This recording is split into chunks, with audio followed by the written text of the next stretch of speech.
I'd like to call the meeting to order.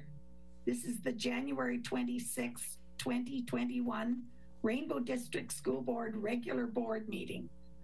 Please be advised that this meeting is being live streamed and will be archived.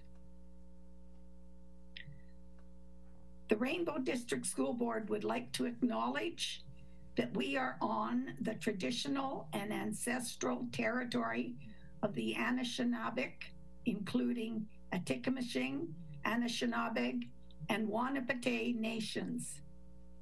We would like to acknowledge that we are situated within the Robinson-Huron Treaty of 1850 and want to recognize the inherent rights of the Anishinaabe that maintain these lands from time immemorial. We'll begin the meeting with a roll call, and I'll call on Director Blazek. Thank you, Madam Chair. Trustee Dubosky.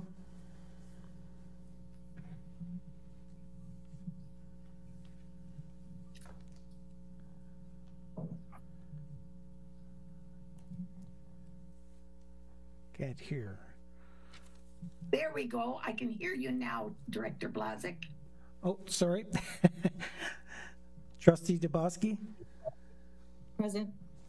Trustee St. Jean. Present.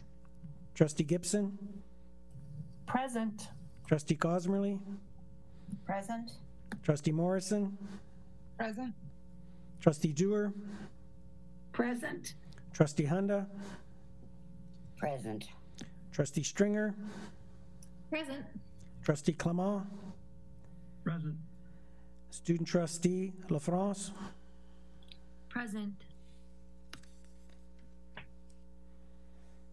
Thank you very much, Director Blazek. Approval of agenda. Motion that the agenda for the regular board meeting of January 26, 2021 be approved. Moved by Trustee Cosmerly, seconded by Trustee St. Jean. Director Blazek. Trustee Clement. In favor. Trustee Dubosky. In favor. Trustee Dewar. In favor. Trustee Gibson. In favor. Trustee Hunda. In favor. Trustee Cosmerly. In favor. Trustee Morrison. In favor. Trustee St. Jean. In favor. Trustee Stringer. In favor. Student Trustee LaFrance. In favor. Carried.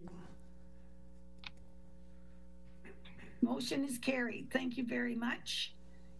Going to start off, preliminary declarations of pecuniary interest.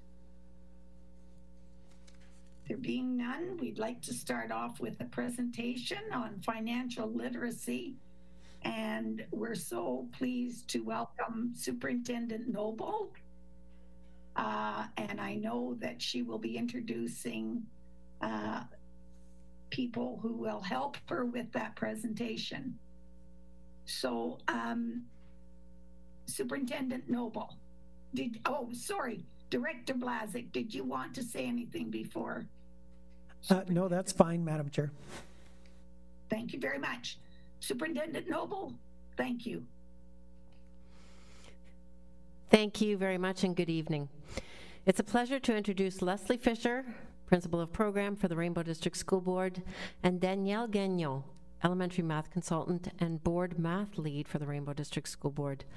Tonight, Leslie and Danielle will provide you with an update on financial literacy, one of the 6 strands of mathematics in the new 2020 Ontario Mathematics curriculum. Following the presentation, we will be happy to answer any questions you may have. Over to you, Principal Fisher. Thank you, Superintendent Noble. This presentation will provide an overview of the new financial literacy strand, key changes to the new curriculum, reasoning for the curriculum update, as well as information about what informed the update, examples of financial literacy learning in grades 1 to 8, and provide suggestions of how families can support financial literacy beyond the classroom. Learning in this new strand supports students in building skills and knowledge about the value of money and the use of money, how decisions impact personal finances, as well as developing consumer and civic awareness. Students will learn how to apply their skills to real-life situations, understand financial concepts such as saving, credit, and investments, and learn how to make informed financial decisions. Prior to the new 2020 Ontario Mathematics curriculum, money concepts were embedded in the number sense enumeration strand and involved identifying and recognizing coins, representing money amounts, and adding and subtracting money amounts to make simulated purchases. In the new 2020 curriculum, money concepts in grades 1 and 2 support understanding of the value of Canadian currency. In grade 1, learning focuses on identifying and recognizing coins and bills. Students build off this understanding in grade 2 by representing money amounts to quantities of 200, either cents or dollars. This amount now connects with the quantities that students are working with in the number strand, which is representing numbers up to 200. Students can apply their understanding of breaking numbers into parts to help them represent money amounts in different ways. In the 2020 curriculum, money concepts in grade 3 support understanding of the value and use of Canadian currency. In grade 3, students apply estimation skills and calculate change for simple cash transactions of whole dollar amounts or amounts less than $1, since decimals are not explored until grade 4. In grade 4, students continue to build on their understanding of money skills to estimate and calculate change for cash transactions involving more than one item by applying mental math skills. In the 2020 curriculum, students in grade 5 and 6 will learn about ways money can be transferred among individuals, organizations, and businesses. In grades 7 and 8, students apply skills related to decimals and learn to identify and compare exchange rates. New to the 2020 math curriculum in grades 4 to 8 is learning focused on financial management. Students learn about earning, spending, savings, donating, investing, credit, and debt, as well as the relationships among these. Learning also includes setting financial goals as well as making a basic budget. From grade 5 to 8, students learn about budgets with opportunities, to design, track, adjust, and balance budgets for various earning and spending scenarios.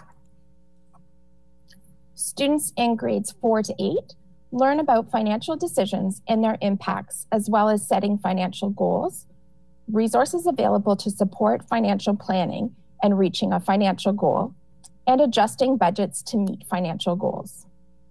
In grade 8, students learn about interest and its impact on long-term financial planning. Students are now beginning to learn about consumer and civic awareness starting in grade 4. They learn ways to determine if something is reasonably priced and therefore a good purchase. In grade 5, students learn about unit rates to determine which rates offer the best value. They also learn about taxes and how tax revenue provides services in the community. In grade 6, students explore interest rates and fees associated with accounts and loans from various banks and financial institutions. In grade 7, students learn about the impact of interest rates on savings, investments, and the cost of borrowing and paying for goods and services over time. They compare interest rates and fees to determine the best option for different scenarios. In grade 8, consumer and civic awareness continues to focus on consumers getting more value for money, including sales and consumer loyalty programs and incentive programs to determine the best choice for different scenarios.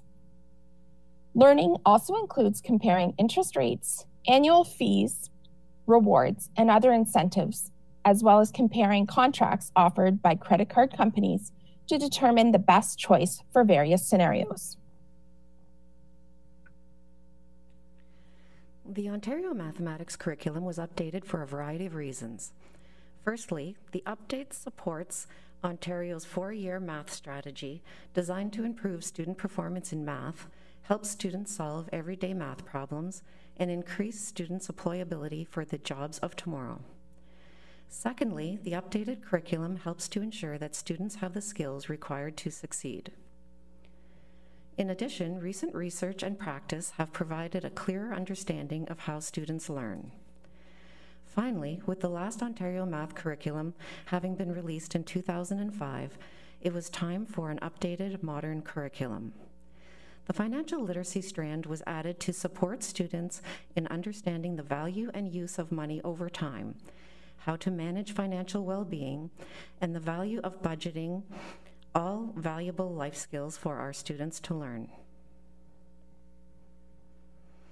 Updates to Ontario's new math curriculum were informed by Ontario's 2018 public consultation with parents, educators, and stakeholders, trends in high-achieving regions and best practices in math education, math education subject associations, researchers, academics, and industry leaders, as well as extensive research led by Dr. Christine Sertam, Vice Dean of Research and Professor of Mathematics Education at the University of Ottawa.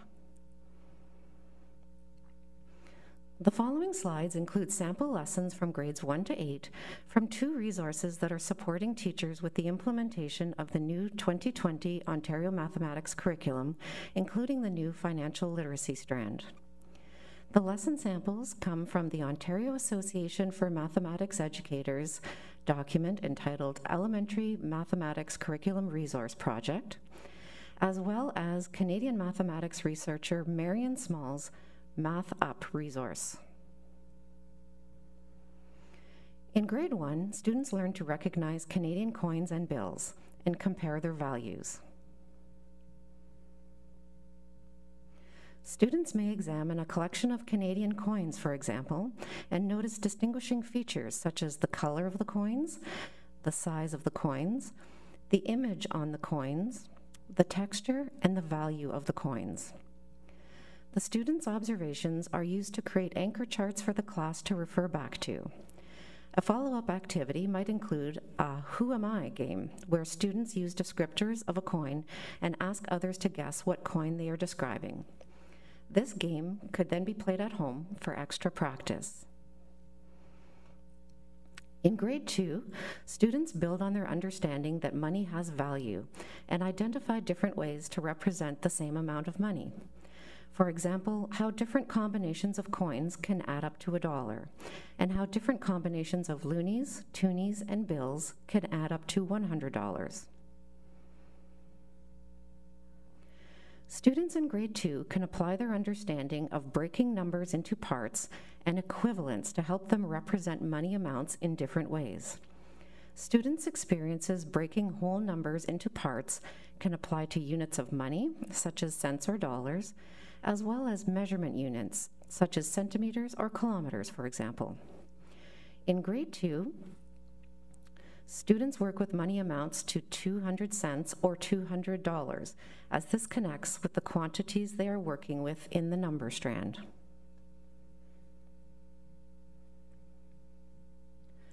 Students in grade 3 continue to develop their understanding of money by calculating the change required for simple transactions involving whole dollar amounts. In this example from a pretend pop-up shop in grade 3, students learn to round money amounts to the nearest 5 cents to calculate the cost of items paid with in cash using a number line. They then determine how much change to give if a customer pays with a loonie.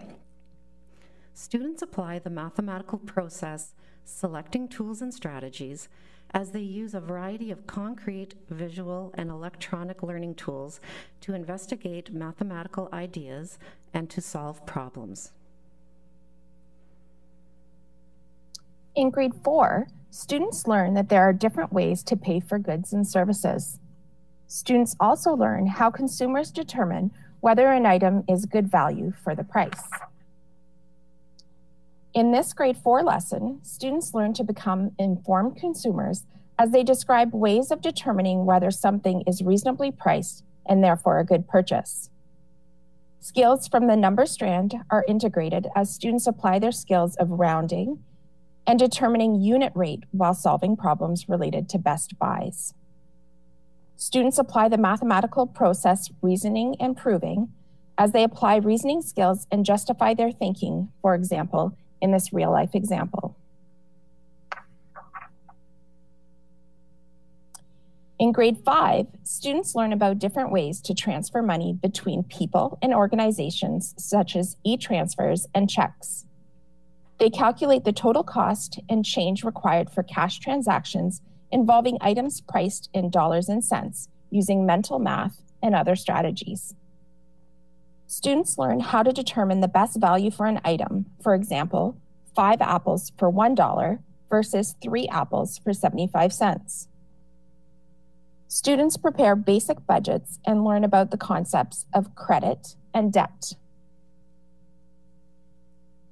In this grade 5 lesson, students use spreadsheets to design sample basic budgets to manage finances for various earnings and spending scenarios.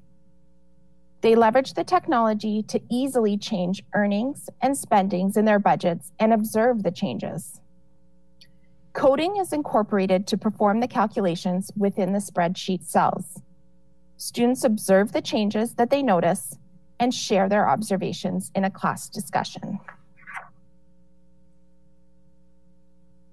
In grade 6, the advantages and disadvantages of using different methods of payment for goods and services are explored. Students investigate different types of financial goals, identifying and describe factors that could affect these goals and outline steps to achieve them. Students explain the concept of interest rates and identify interest rates and fees offered by banks and other financial institutions. They also learn how trading, lending, borrowing, and donating are different ways to distribute resources. In the following grade 6 example, students describe the advantages and disadvantages of various methods of payment that can be used to purchase goods and services. They examine case studies, analyzing interest rates and the total cost associated with the purchase of the TV. They make conclusions and share concerns about making the purchase and reflect on their learning about methods of payment and interest rates. Students learn to apply the mathematical process reflecting by comparing and adjusting strategies used, by explaining their results, by explaining why their results are reasonable, and by recording their thinking in a math journal. They apply the mathematical process communicating by engaging in mathematical arguments, using appropriate mathematical terminology, for example, as they make informed judgments. Students in grade 7 begin to learn that international currencies have different values compared to Canadian dollars and understand how exchange rates work. They develop an awareness of how to plan for and reach financial goals. Students build their knowledge of how interest rates can affect savings and investments. They also learn about the cost of borrowing and compare interest rates and fees for different types of accounts and loans to become more informed consumers.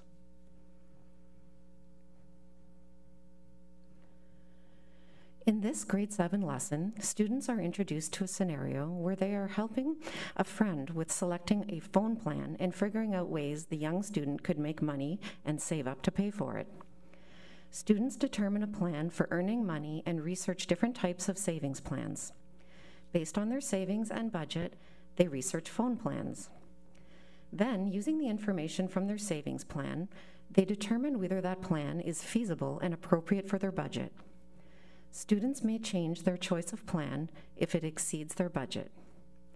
They can also provide an opportunity for students to use different representations, tools, and strategies so that the students develop a mathematical approach to solving this problem.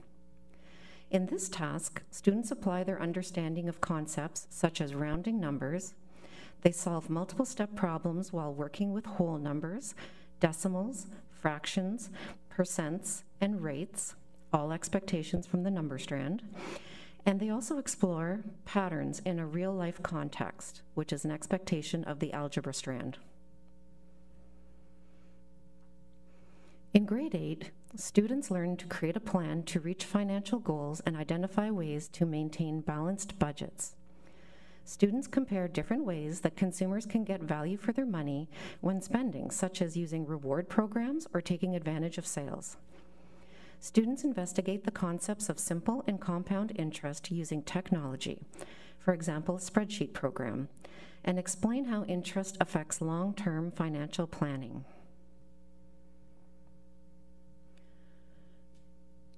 In this grade 8 lesson, students research the benefits and costs of different credit cards. After some discussion, they choose a credit card for themselves and explain what motivates their choice. They use the graphic organizer on this slide to record the reasons why they are choosing that specific card.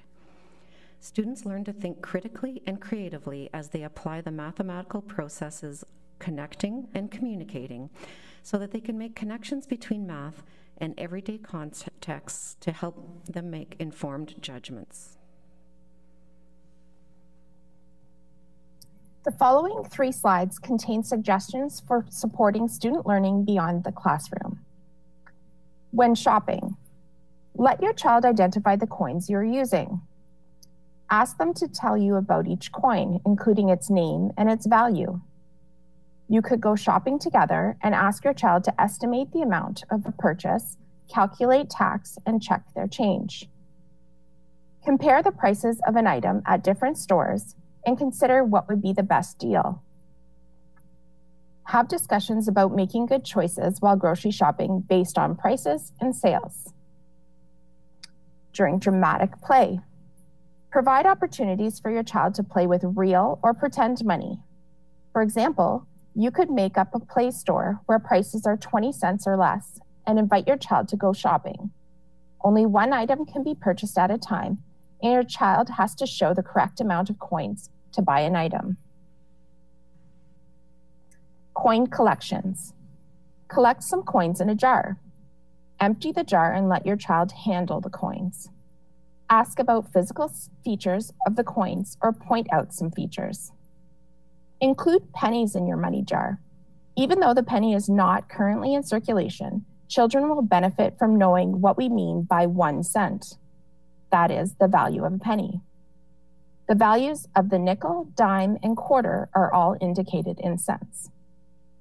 Create 2 piles of coins and have your child count the number of coins and then count the amount of money. Repeat with different combinations of coins to ensure that your child realizes that just because there are more coins, the value of the coins may not be greater. Budgets and planning. Have a discussion about wants and needs. Create a budget together. Help your child manage money by encouraging them to save to make a special purchase. If your child wants to save up money by doing chores, babysitting, or birthday money to purchase something that they've been saving up for, take this opportunity to determine how much has been saved and how much more needs to be saved to make the purchase. This can be done several times in the saving period as money is added or subtracted. If you're comfortable doing so, have discussions about common household expenses and budgeting for these.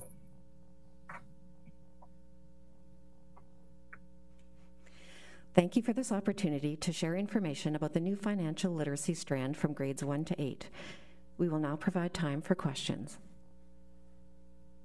I want to start off by thanking you very much. Are there any questions, please, from trustees? If you don't have your face, I cannot see your hand. Trustee Hunda, and then Trustee Clement. Thank you, Madam Chair. Thank you very, very much, ladies. I think this is very encouraging. I know that it is certainly something we've talked about for a very long time, and something that I think, as we all agree, has been greatly needed for a long time. I'm just curious in like, how well is it going over? Are they enjoying it? Are they interested in it? Or I'm just curious as to know how it's how it's being received by the students so far. Thank you.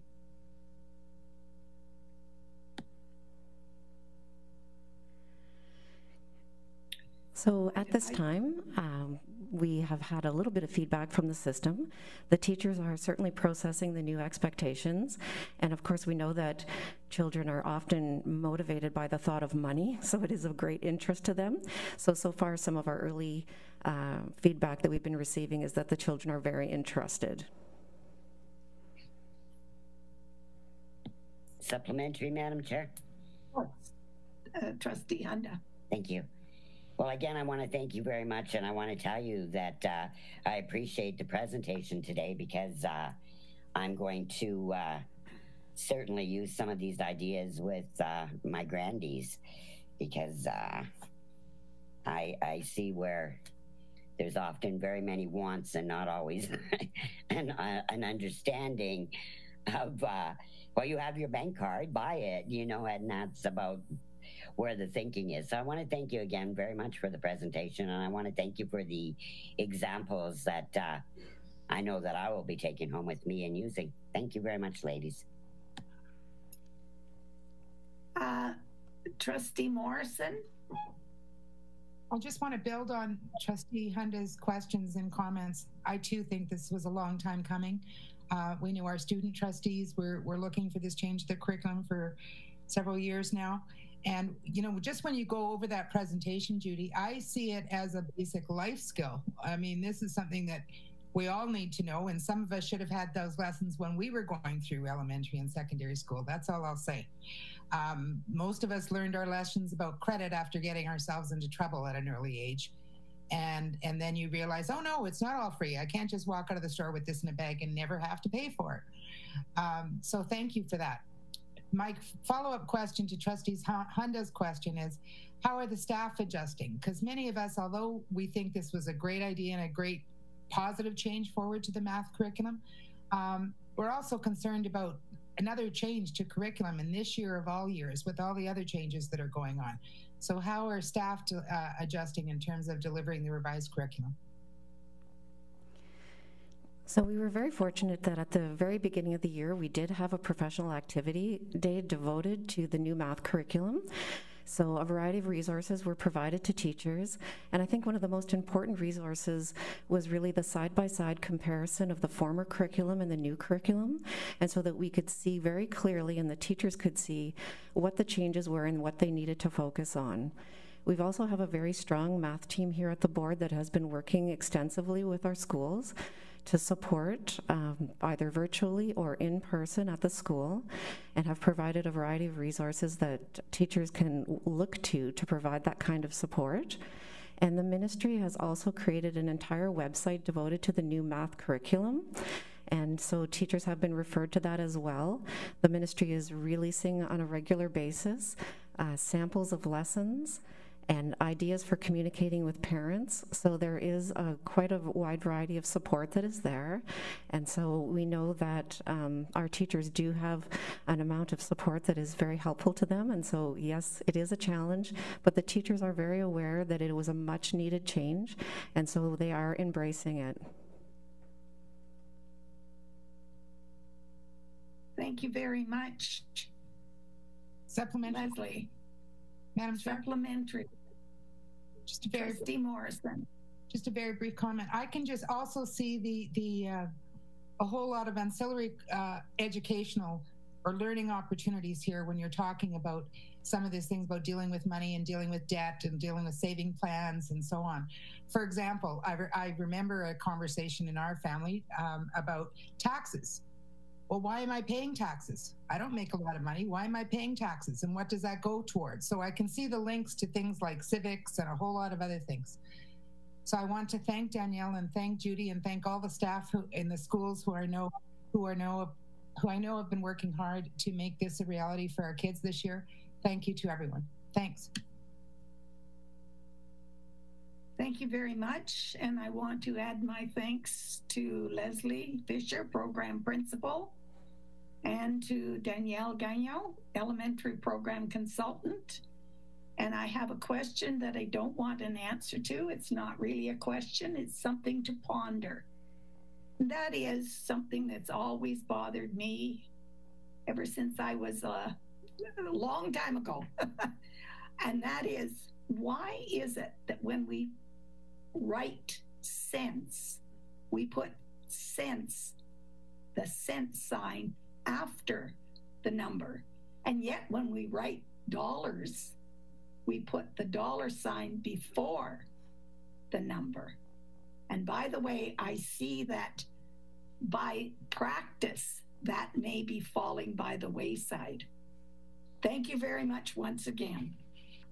Much appreciated, and thank you, Judy Noble. Thank you very much. It was our pleasure. Thank you. Report from in-camera committee of the whole meeting of the board. Director Blazik. I have two motions, Madam Chair. First motion, that the board ratify the tentative local agreement between the Rainbow District School Board and the Ontario Secondary School Teachers Federation Educational Support Staff Unit of District 3. Moved by Trustee Morrison, seconded by Trustee Hunda. Director Blazik. Trustee Clement. In favor. Trustee Dubosky. In favor. Trustee Dewar. In favor. Trustee Gibson. In favor. Trustee Hunda. In favor. Trustee Cosmerly. In favor. Trustee Morrison. In favor? Trustee St. Jean. In favor. Trustee Stringer. In favor. Student Trustee LaFrance. In favor. Unanimous. The motion is carried. Thank you very much. Second motion, Director Blazik. That the board ratify the tentative local agreement between the Rainbow District School Board and the Ontario Secondary School Teachers Federation Occasional Teachers Bargaining Unit, District 3. Moved by Trustee Morrison, seconded by Trustee Cosmerly. Director Blazik. Trustee Clement. In favor.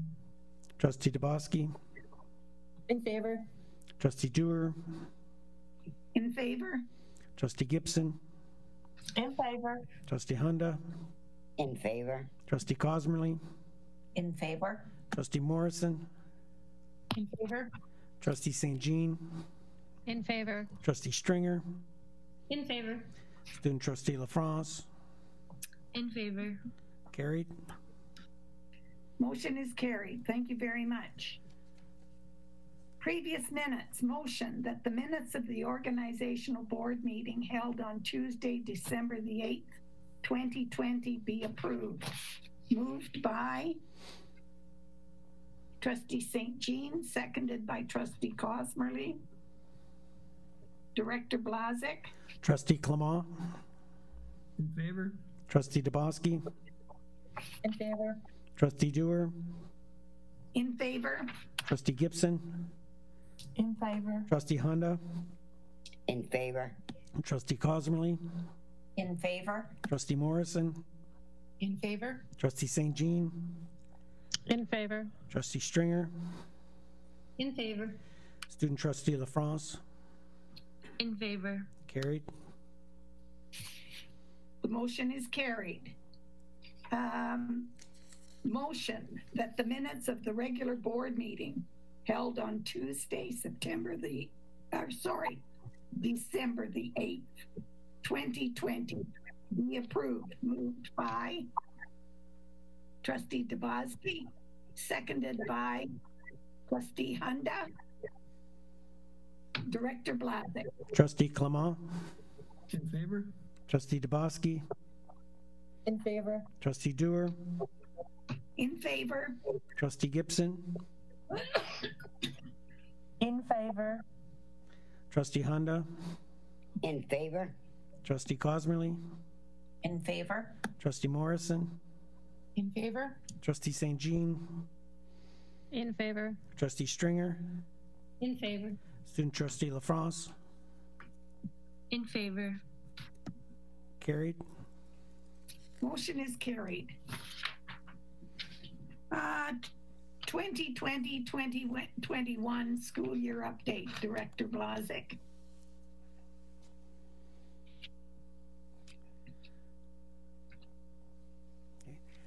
Thank you, Madam Chair. So I will tell you that this will also be in place of my director's remarks. So bear with me, it'll be a few minutes because a lot has happened over the last month and a few days.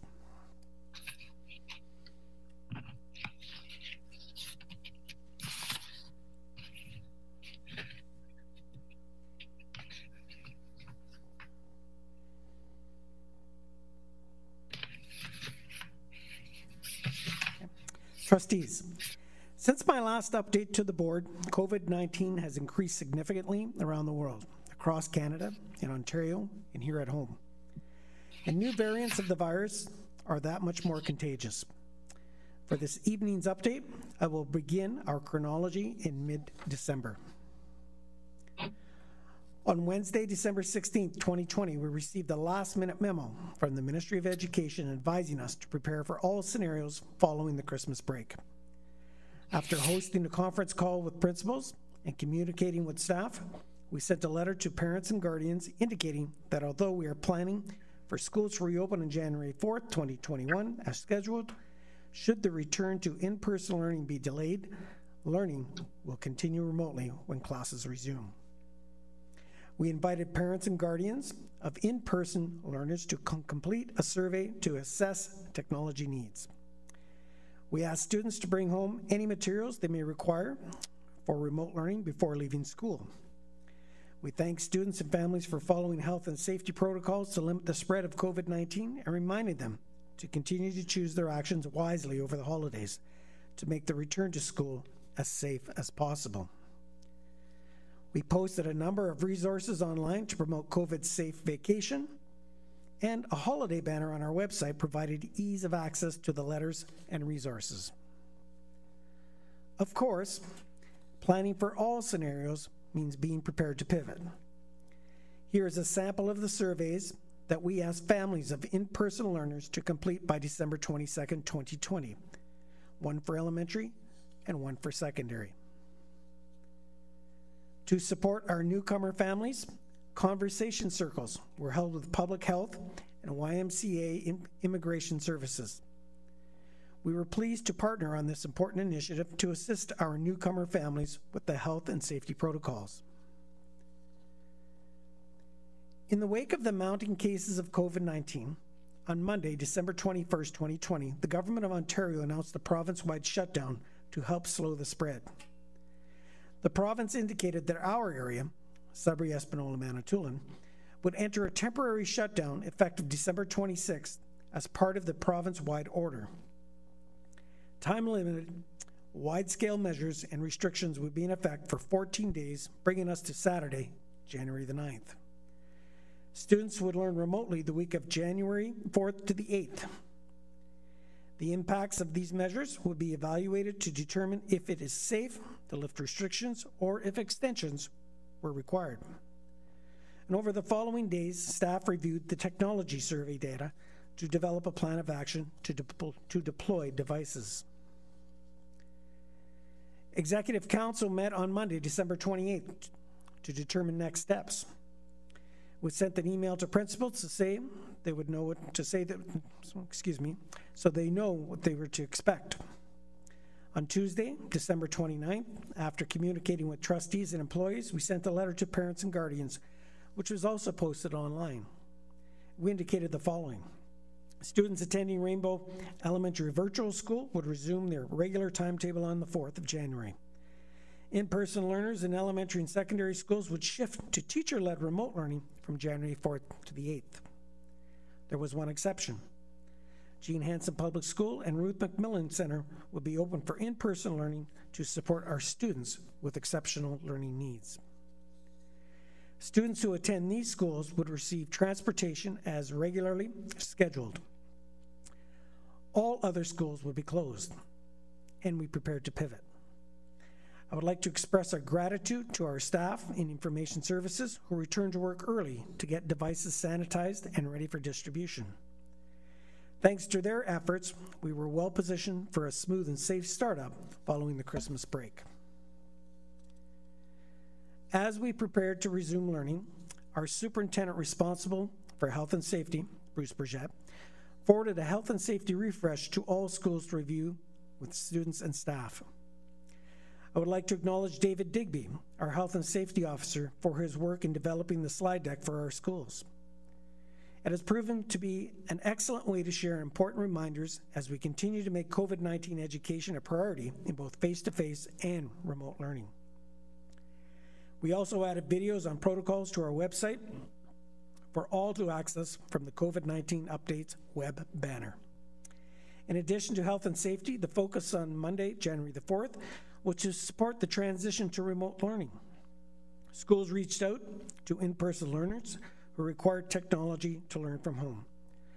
Upwards of 1,700 devices were distributed.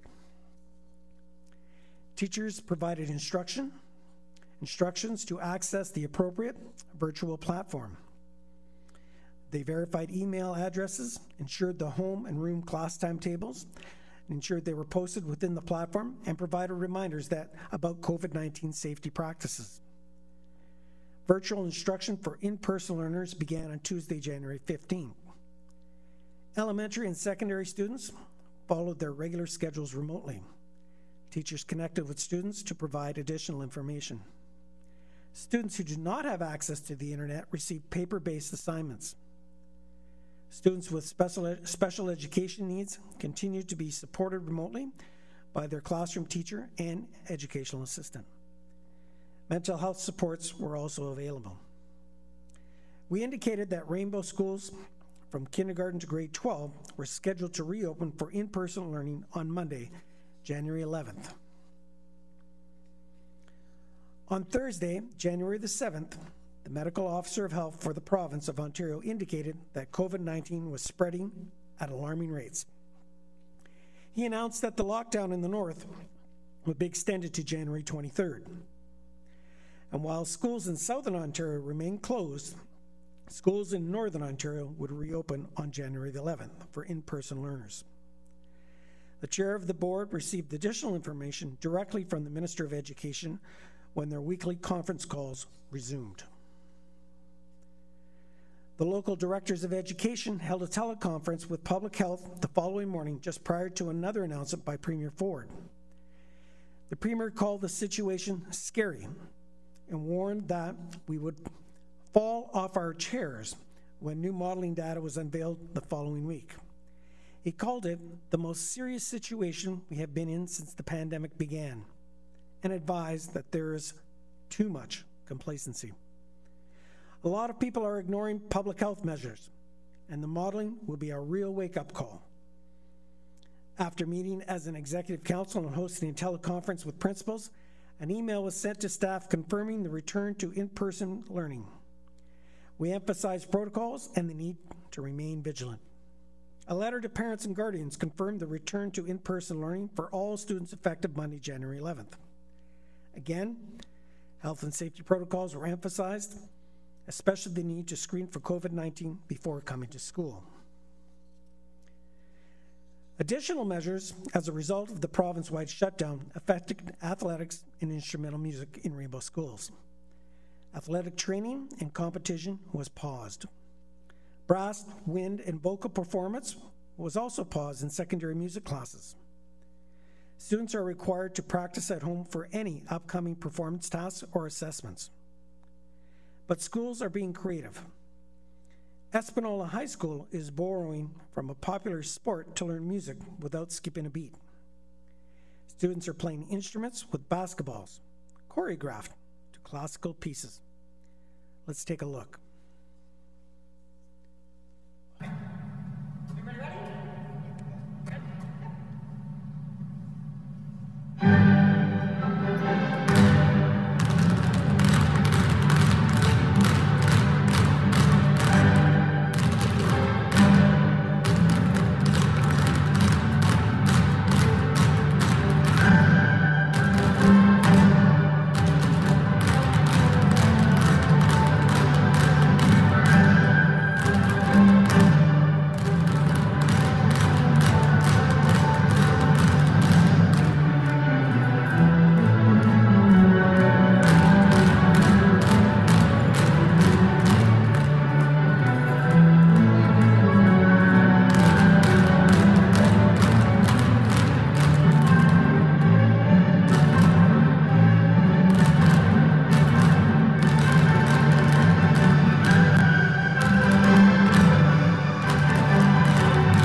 I think it's safe to say this music class is a slam dunk.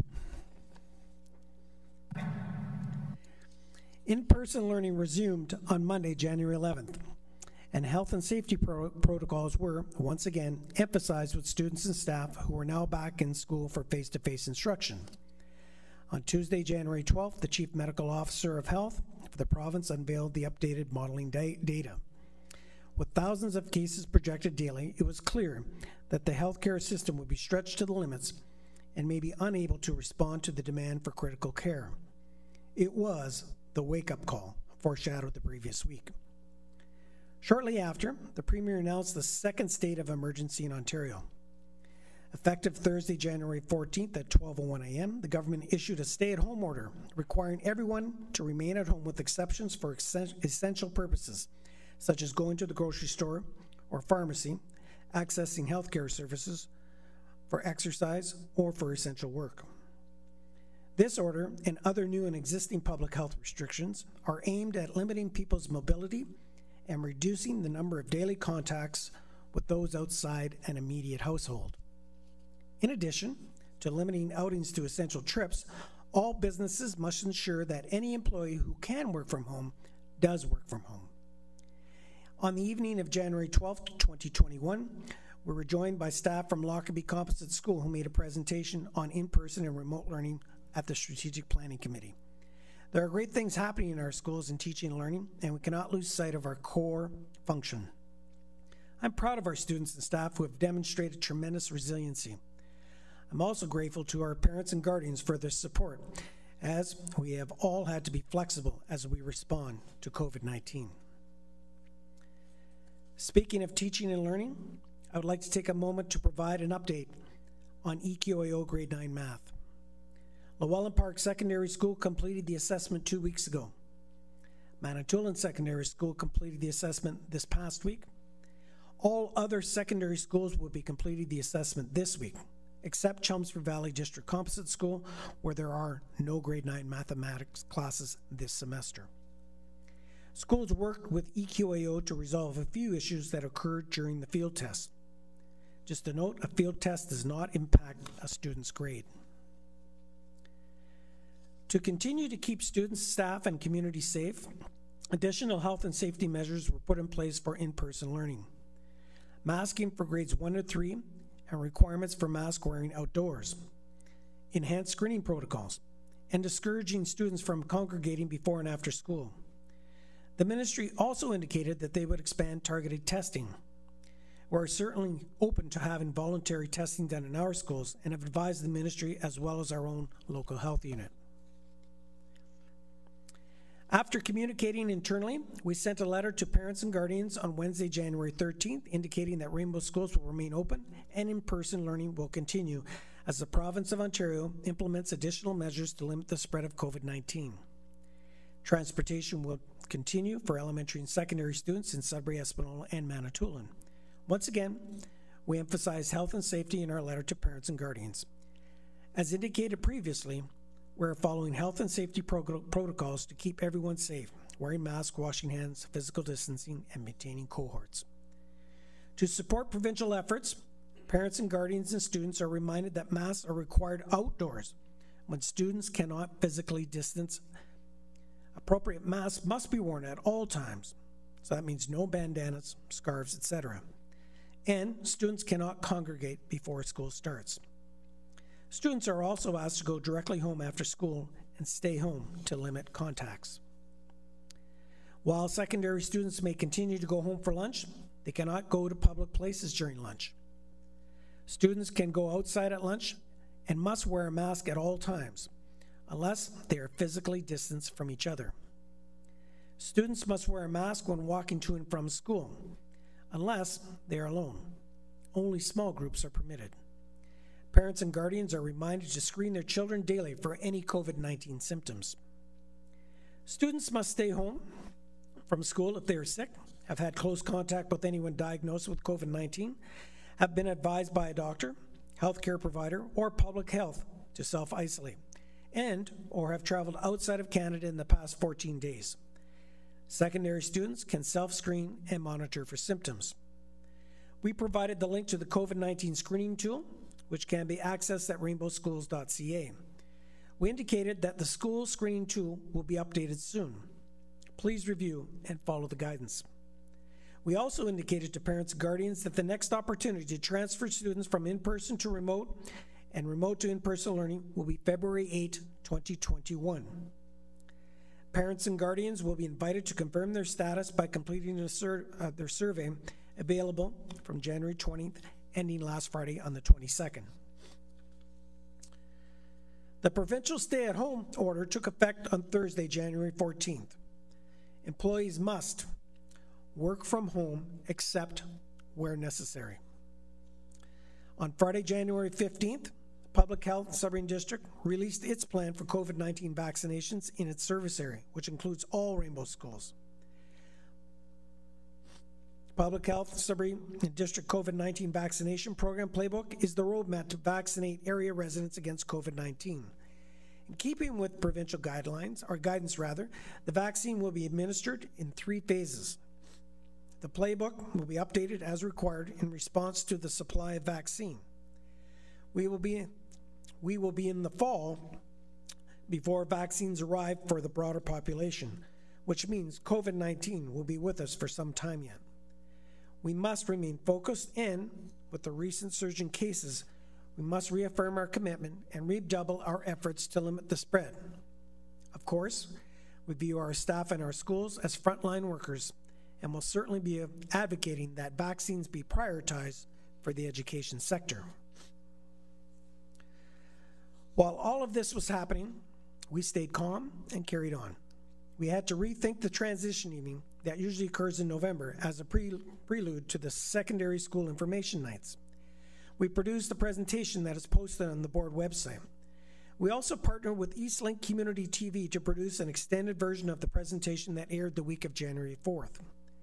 The extended version is available on Eastlink on demand, and it includes interviews with consultants, coordinators on a number of topics, including co-op education, the Ontario Youth Apprenticeship Program, dual credits, specialist high skills majors, 21st century learning, special education, and French immersion. Here's how we promoted making the transition. Parents and guardians can access a transition guide online. Printed copies are distributed to in-person learners in grade 8 and mailed to students and parents and guardians on request. If anyone who is watching would like a copy of the transition guide, please email info@rainbowschools.ca. Remember to leave your address and we will be happy to send it to you. As you know, this is the time of year when our schools open their doors for kindergarten information nights and secondary school information nights, and that continued virtually, of course. I would like to commend our schools for welcoming students and parents and guardians into their schools through their creative presentations posted on their websites. I plan to share a few examples at an upcoming strategic planning committee. There is a plus side of having to do things differently. These presentations remain online for any parent or guardian and students who may have missed the information night or want to continue to explore their options. Through these presentations, our doors are now open 24/7. Just log on to rainbowschools.ca and visit school websites. Here are examples of how we promoted the kindergarten information nights and how we are promoting the secondary information night, which continues throughout February. On Monday, January 18th, we woke up to the news that there were confirmed cases of COVID-19 in 2 coterminous boards. Local directors of education have been in close contact throughout the pandemic. Students from various schools are neighbors and their friends, and often travel on the same school bus together. So we all remain vigilant and look after each other. We know when there is a COVID-19 in the community, the chances of having confirmed cases that may impact schools increases. On January 20th, we advised parents and guardians that students in remote learning can reintegrate into face-to-face instruction, and students who are learning in person can transfer to remote learning on February the 8th. Parents and guardians who are homeschooling were invited to register the children in their homeschool for face-to-face learning or remote learning beginning on February the 8th, should they choose to do so. There will be another opportunity to transfer once again on April 20th, 21, right after the April 19th PD Day. These are the forms that we ask families to complete by January 22nd, confirming their child's status in Rainbow schools. The transfer will occur on February 8th, just as we begin the second semester in secondary schools. Late in the afternoon of January 20th, the Minister of Education announced that more than 100,000 students in Southern Ontario would be returning to in-person learning on Monday, January 25th. Additional measures were also put in place to keep schools safe. The announcement emphasized that, according to Ontario's Chief Medical Officer of Health and leading medical and scientific experts, including the Hospital for Sick Children, Ontario schools are safe places for learning. As mentioned previously, to ensure schools remain safe, the government has introduced additional measures, including province-wide targeted asymptomatic testing, enhanced screening, as well as mandatory masking for students in grades 1 to 3, and outdoors where physical distancing cannot be maintained. Northern public health units that were permitted to return to in-person learning on January 11th will continue in-person learning unless otherwise directed by local health units. Later in that evening, we received more details in a memo from the Deputy Minister of Education. On Thursday, January 21st, Exec Council gathered for the bi-weekly conference call with the Deputy Minister, where enhanced health and safety protocols were reviewed. The Guide to Reopening Ontario Schools has been updated to reflect the enhanced protocols that I mentioned earlier in the presentation related to wearing masks indoors and outdoors, protocols that we've been following for some time now.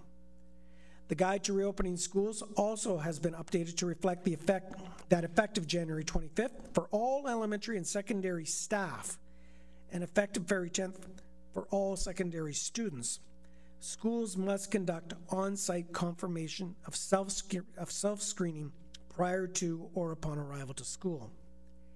This has been our practice for staff and visitors in schools and at the Center for Education. They sign a log when entering the premises, confirming that they have completed the screening tool and are symptom-free. Health and Safety Officer David Digby has also developed another option for consideration, confirming staff have completed the mandatory self-screening via Google form. Data is maintained within the form for ease of reference. Secondary schools are expected to have a process in place by February the 10th to validate the daily self-screening of students. We have received clarification that a verbal confirmation for secondary students will meet the ministry's requirement for self-screening validation. As I indicated previously, we are reviewing the requirements for secondary students and will provide more guidance to principals. Public Health Submarine District advised Rainbow District School Board on January 21st that students from 2 elementary bus routes that are shared with other boards were required to self-isolate to and including January 29th. There were students from Lansdowne Public School on the shared runs. The request to self-isolate was due to a possible exposure to COVID-19 not related to the school. Lansdowne Public School remained open for in-person learning. Here is the communications process that we follow when bus runs are canceled due to COVID-19. We advise the school principal. The consortium sends the principal a list of students that are on the respective runs. We advise facilities to proceed with cleaning and disinfecting early in the morning.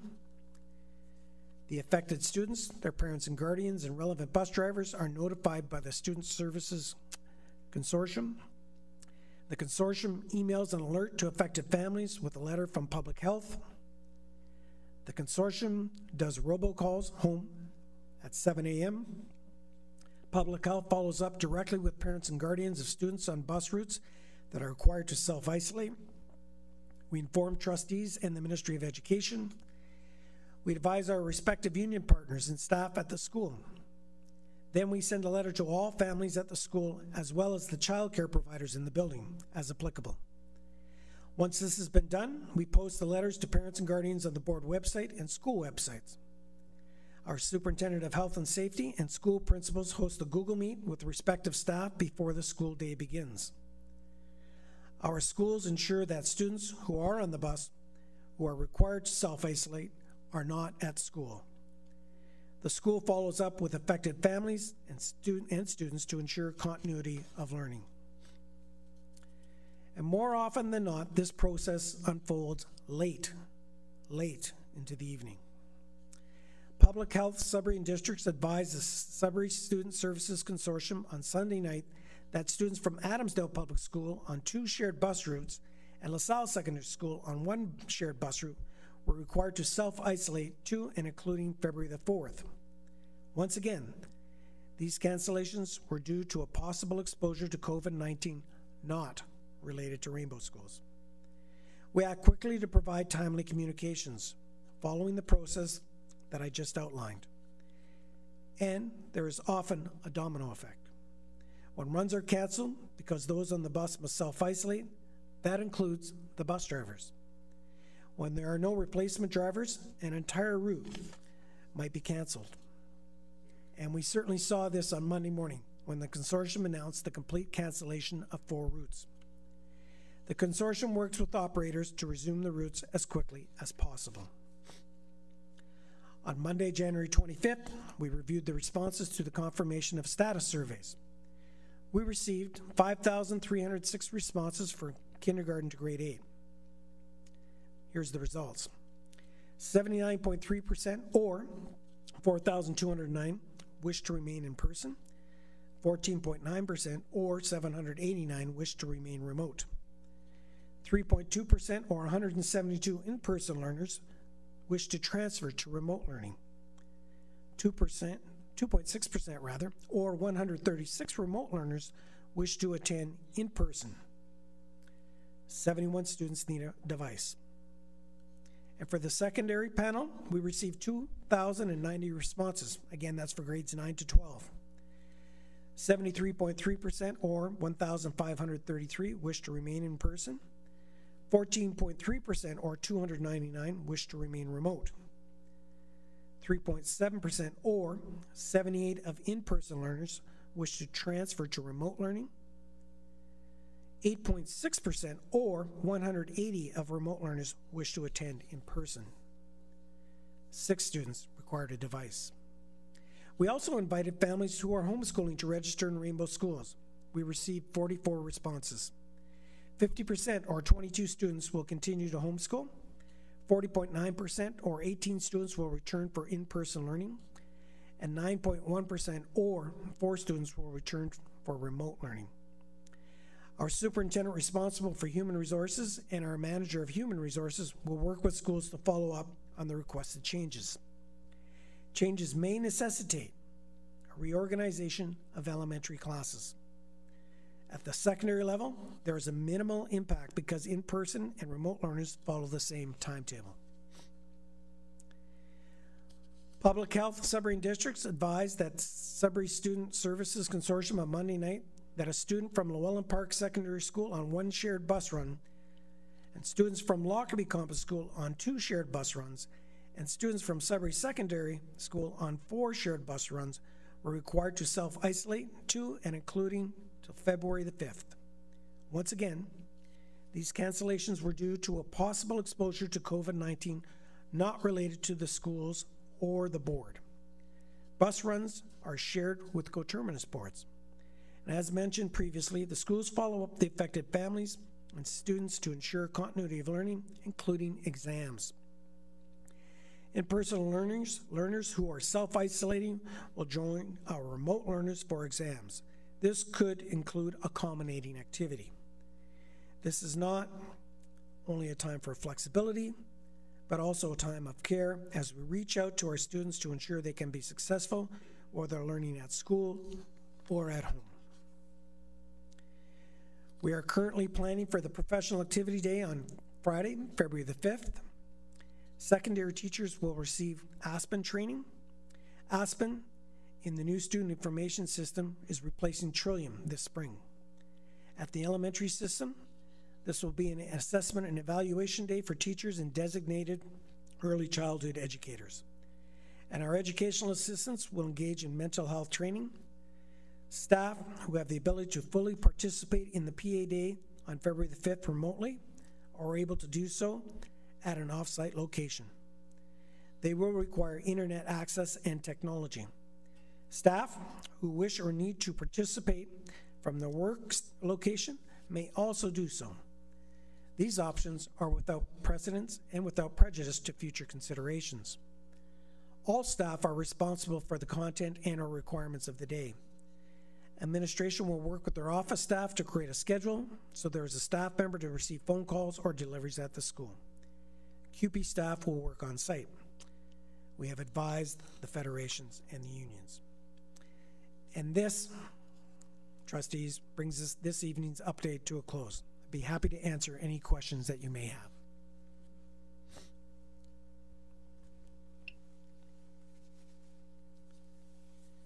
I can't see everybody's, there, you're coming back.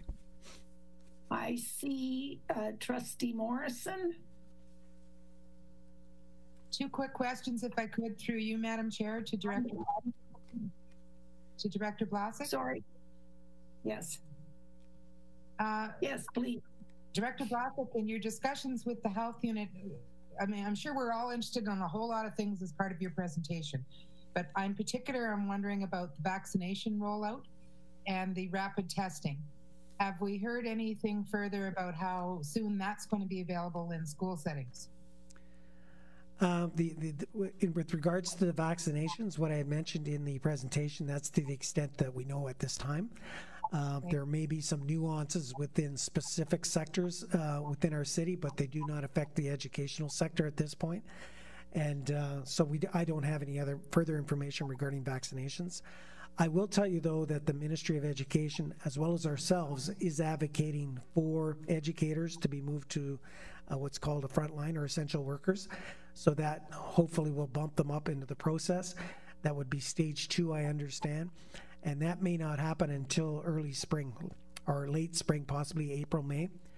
So we're hopeful, and hopefully we're put in that position.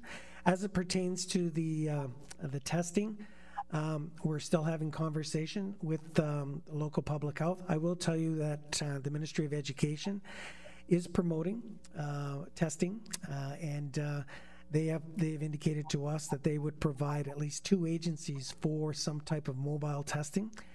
Should we be able to work something out, an agreement with local public health. There are certain conditions, we understand, that must be in place and for that to occur. So we're in conversation with public health to see what that criteria is. And so we look forward to an understanding, if you will, in the very near future, so we can ascertain those services as quickly as possible. Thank you, Director Blasek. Thank you very much, Trustee Hunda.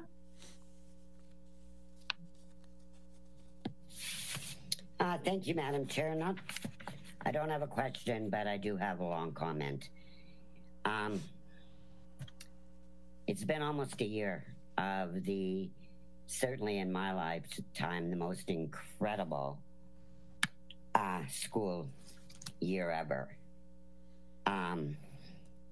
A simple thank you just doesn't seem enough, but I want to express my sincere and most appreciative thank you to everyone who has contributed to the safe learning environment for our students and staff. I want to thank our Executive Council, who has had to pivot very often at the very last second as changes have come about, and they don't get notified until the last minute and often through the media. I'm not sure the public realizes that these dedicated executives have had to give up so much holiday time and personal time to be able to come in last minute and get everything ready and up to go. I want to express that to our IT department, who again this year had to come in early to have everything up and ready to go at the last minute call for remote learning. I want to thank our school staff, our EAs, and especially our teachers, who also had to give up regular family Christmas time to be able to get prepared and ready to go for, again, an unexpected remote learning. And lastly, but not any less importantly, I want to thank our families. I do know how hard this has been on all of them, and I want to thank them for being champion partners with us in education. And I'd be really amiss if I didn't thank our students. They are my heroes. These guys are the most resilient little guys going. They just go with the flow. They take what we give them. Very few complaints, and we can certainly learn from their example. I just think it's necessary just to take the time to say this, as incredibly hard as it is for all of us, it's these people that a pivot is the word that I like to use, because they're able to pivot on the drop of a dime to make sure that everything just keeps going. We have done, I think, an incredible job so far, touch wood, that we've had quite a safe environment. I know we all hope and pray that this will continue. And I know that all of you join me in hoping that this whole horrible pandemic, this experience is over and we can get back to some kind of normalcy sooner than later. Thank you, Madam Chair. Thank you very much. Trustee Gibson. Thank you, Madam Chair. Thank you, Director Blazek, for the detailed update. Do appreciate all that information. It's a lot to take in, but it's good. It gives you a very good picture of what's happening in a very broad sense. So thank you for that.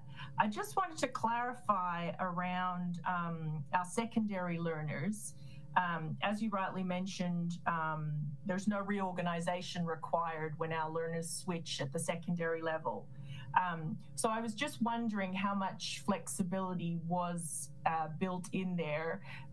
For example, at the moment when cases are rising, and I've had a few inquiries where parents are worried, and I guess they can't see the reason why they have to stick to the dates. And I've heard some conflicting information, so I'm just looking for some clarification.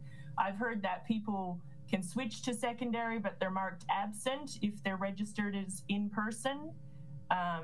So I just want to sort of know whether that's, so if someone wanted to switch today, or can they, or do they have to wait till February 8th? How does that operate? I'm going to have Superintendent Burgett speak to that. Thank you.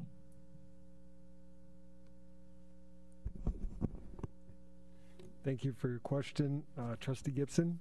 So a couple things. One, there has been some flexibility afforded, but there are some areas that are not as flexible. For example, students who are in technology classes or in physical education classes are actually earning those credits through an e-learning type environment, and the flexibility to bounce into that is limited because the course is capped and full. So those are some limits in terms of certain course types. Certain activities and courses may be difficult to replicate or to switch, so it really is course by course specific. And our exams are coming up as well, so that's another challenge, because students are preparing for the commencement of exams that begin on Friday. Certainly there's culminating activities and different activities going on. There may be some group work started for certain projects and things like that, and I don't want to get into program considerations because that's Superintendent Noble's area, but principals are making decisions based on individual circumstance, and that varies depending on a variety of factors. So those are definitely components to that.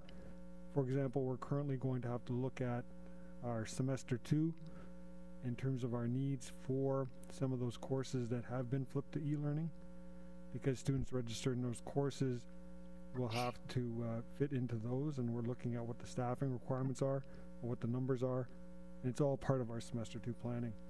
In terms of some comments about attendance, I think I would switch to have Superintendent Noble address that concern if you don't mind. Great question about attendance, Trustee Gibson.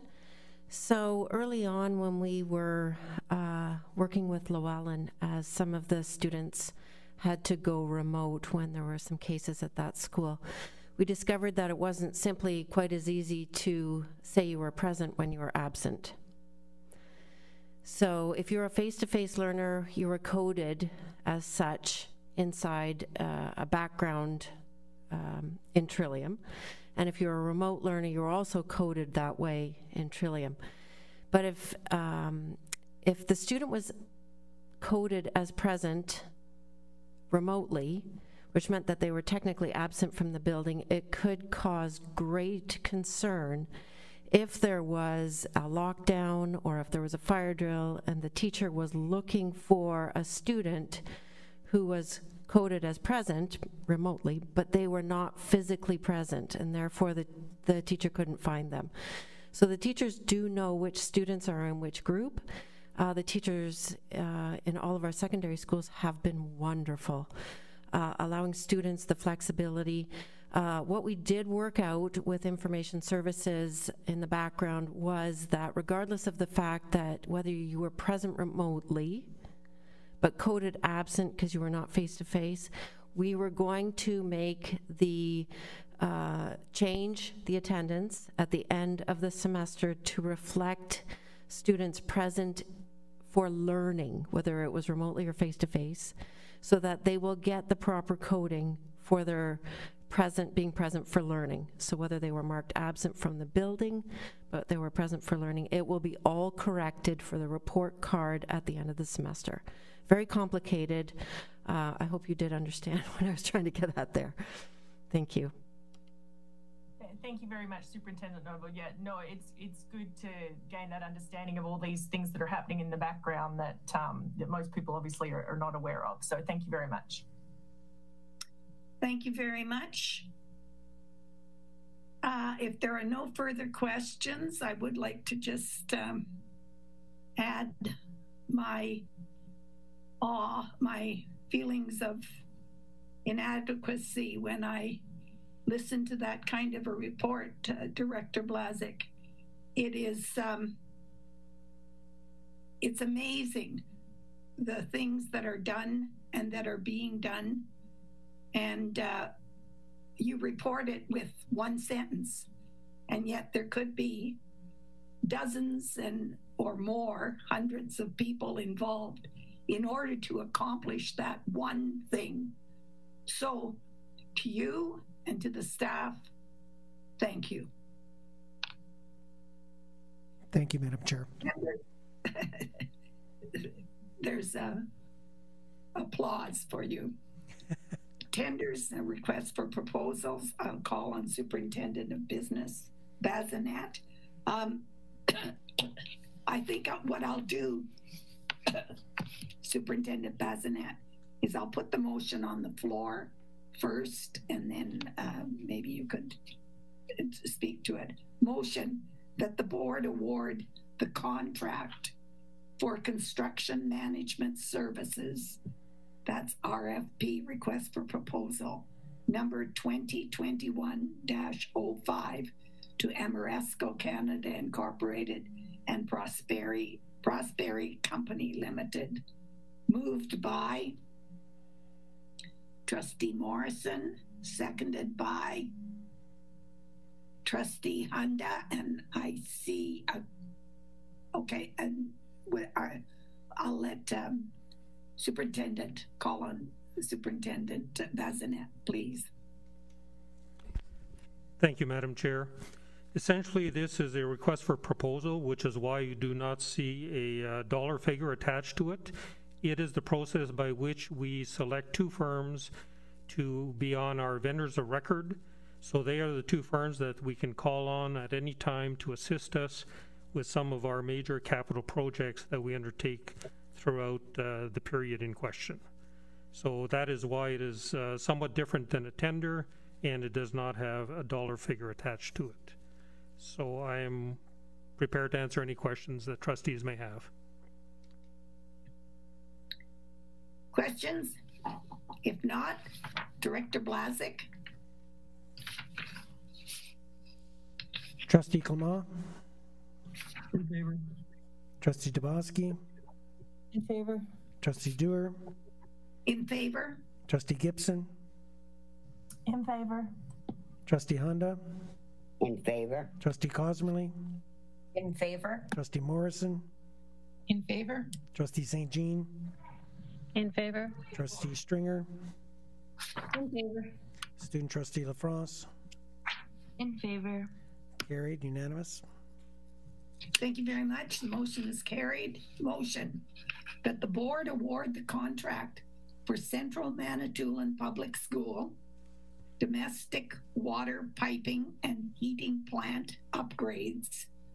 Tender number 2021-03 to Ainsworth Incorporated for $581,908.59.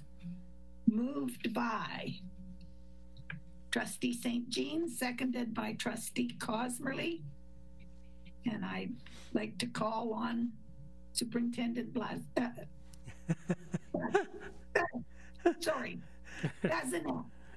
Thank you, Madam Chair.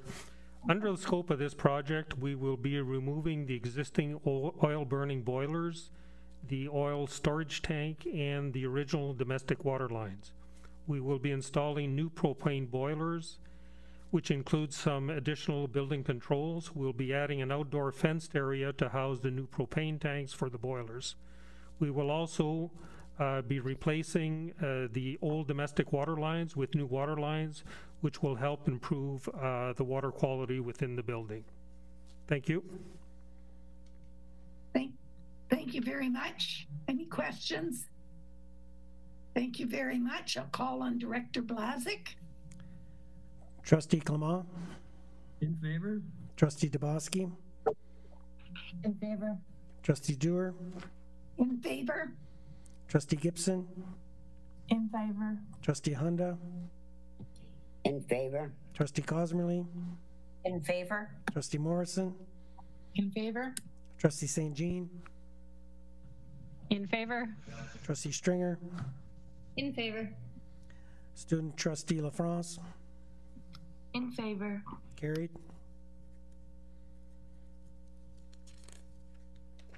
Thank you very much. The motion is carried. Under new business, we have revised estimates 2020-2021, and I will call on Superintendent of Business Bazinet. Thank you, Madam Chair. We will be projecting the report in just a moment. A copy of the report was emailed to all trustees earlier today, and we will be posting the report on our website as of tomorrow. So in terms of the 2020-2021 revised estimates, we begin the report on page 2 of 7 with the changes to the average daily enrollment. And what we do for revised estimates is we use the actual October 31st enrollment, and then we project the enrollment for March 31st, which are the 2 official count dates. As you can clearly see, for the elementary panel, we're predicting a loss of students of 122, and for secondary regular programming, a loss of 12 students. We're predicting a slight increase in the high credit students at secondary schools as well as the adult day school. Naturally, whenever we see a large decline of student enrollment, it will affect the funding, the GSN funding, and that'll be shown on the revenue page later in the report. If we move to page 3 of the report, this is an update to the priorities and partnership funds, the PPFs. This is the funding that is outside of the GSN, and it is announced by the ministry throughout the course of the fiscal year. Therefore, there's no set time. They announce at various periods. And the report that you see on page 3 is the information that we have received to date. So we can see that the total of these PPFs is just over $1.5 million. On page 4 of the report, and this is new, is the ministry did announce various PPFs, again, outside of the GSNs, related to COVID-19 funding. You can see that there's a variety of topics in terms of supports for staffing, for health and safety, air quality, various forms of remote learning, as well as funding for transportation and mental health and special ed. The total at the bottom of the page is just shy of $3.9 million. If we move to page 5, this is our detailed revenue page, where we list all the grants and we compare the first column, which was the information presented at budget time, and the second column would be the updated information for revised budget. I'd like to draw your attention towards the middle of the page where you see the bolded title, Total Operating Allocation. We see that at budget time, we're predicting revenues of $184.7 million.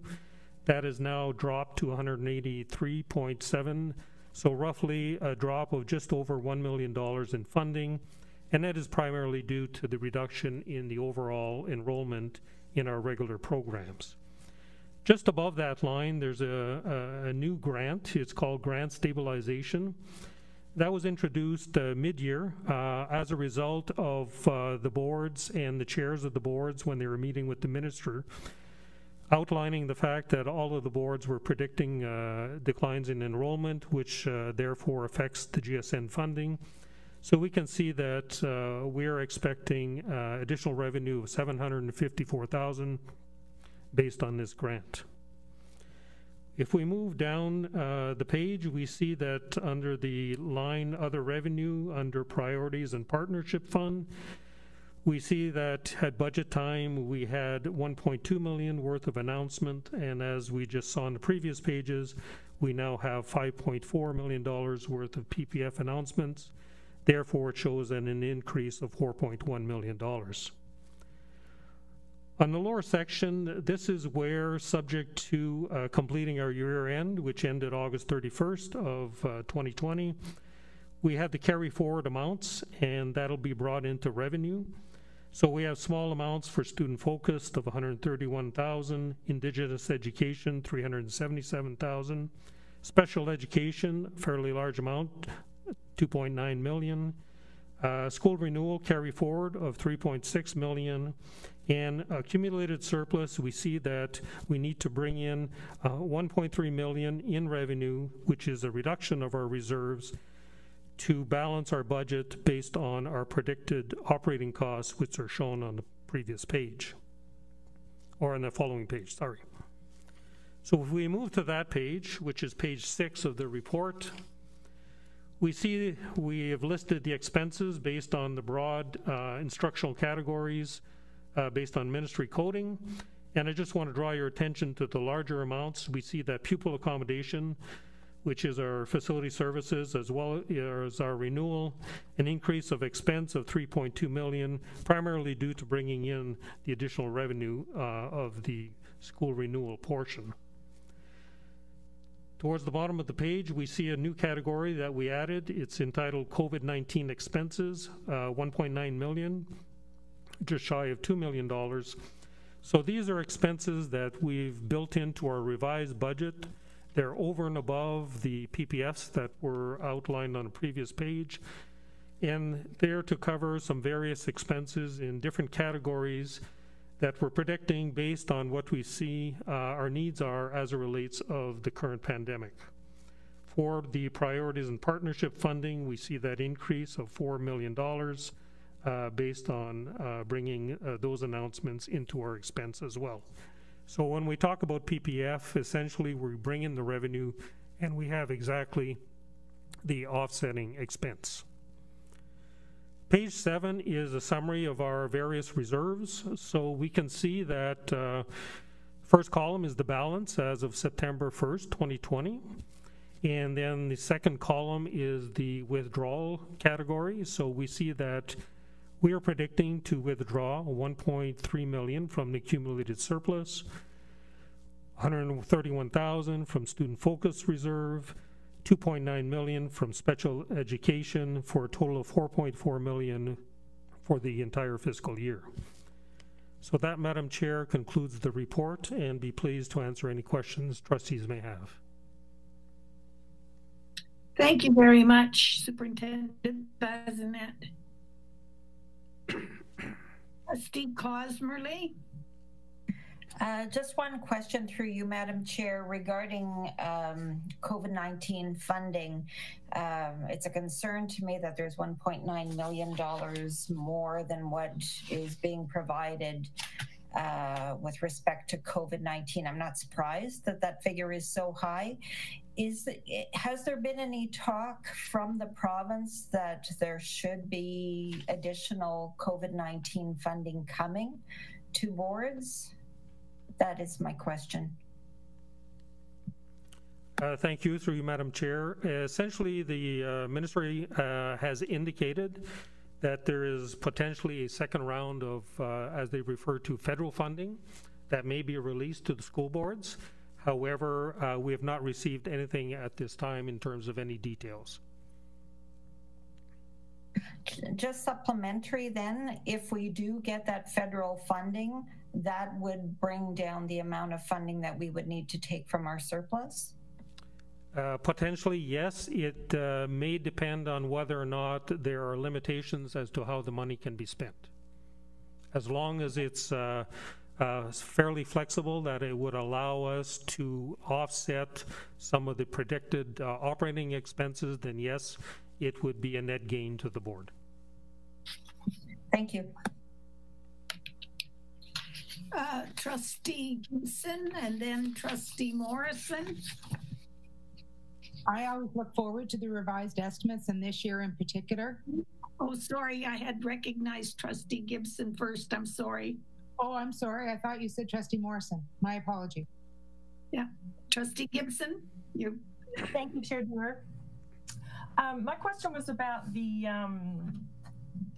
through you to Superintendent Bazinet, the COVID-19 funding and the priorities and partnership funding. I was just wondering, is the entirety of that funding enveloped, or is just some of it enveloped and some of it not? Can you just briefly explain? If it has to be spent basically on the purposes that are listed, or do we have some leeway there? Unfortunately, there's very little flexibility in the announcements that they made. If you refer back to page 4, the only one that really offers a fairly high degree of flexibility is somewhat in the middle of the page. It's called School Reopening Emerging Issues. It can be used for a variety of expenses, including staffing, including facility cleaning costs, things of those natures. And for our purposes, most of the funding will be needed to cover our teaching costs. And supplementary, if I may, just again through you, Chair Dewar, to Superintendent Bazinet, regarding the withdrawal from the accumulated surplus, the $1.3 million. So that is money that is going into all different areas of the budget, or is there any one larger expense that makes up part of that, or is it literally across all budget items where we have small deficits? Essentially, that is the total amount for the system based on all the categories of expenses that are listed on page 6. So there's no like one larger item, it's basically a myriad of things. It is quite a variety of things, yes. Okay. Thank you. Thank you very much, Trustee Morrison. I apologize. Just a brief comment that I always look forward to these revised estimates, and particularly this year, because there's been so many mid-year announcements. A lot of it is related to COVID, but now we're calling them all PPF. I call them all supplementary budget allocations. Our base is really determined by enrollment, most of it. And so I was really anxious to see basically just a summary of where we are right now, because it's been really hard to keep track of sometimes multiple announcements in 1 week. So I thank you for that. And the other thing, just in terms of perspective, Dennis, I mean, I remember there's been many years where we've had to, at least at the initial budget stage, because that's a planning document, or we've had to forecast that we were going to have to withdraw from reserves to balance our budget. But by the end of the year, we often have not had to make that withdrawal.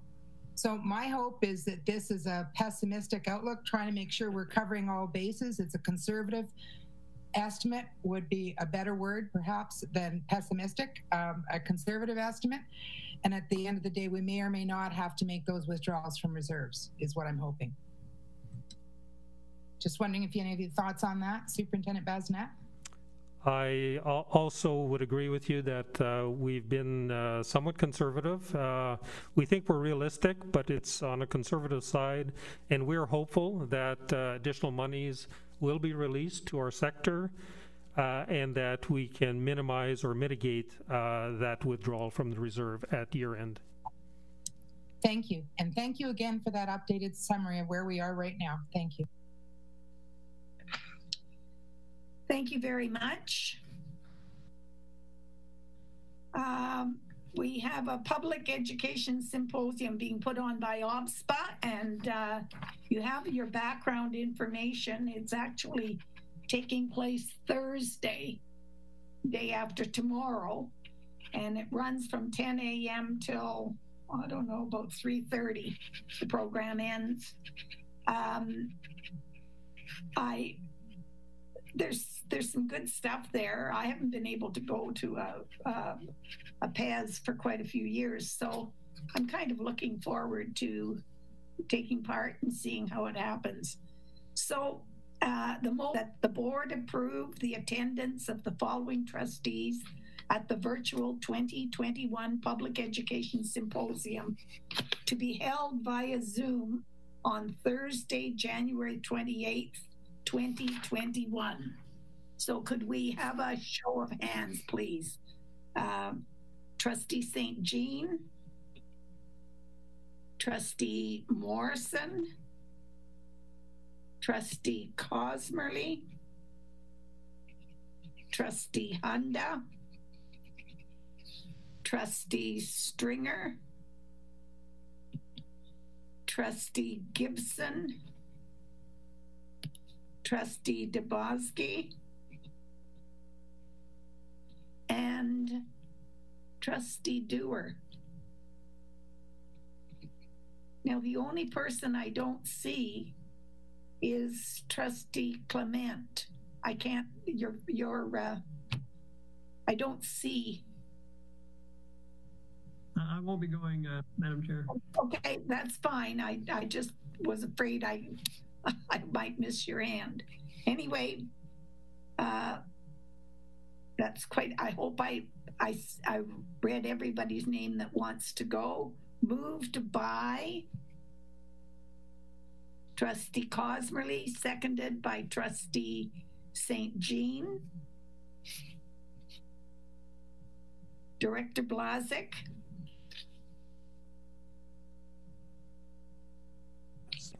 Sorry, Madam Chair. Trustee Clement. In favor. Trustee DeBoski. In favor. Trustee Dewar. In favor. Trustee Gibson. In favor. Trustee Hunda. In favor. Trustee Cosmerly. In favor. Trustee Morrison. In favor. Trustee St. Jean. In favor. Trustee Stringer. In favor. Student Trustee LaFrance. In favor. Carried.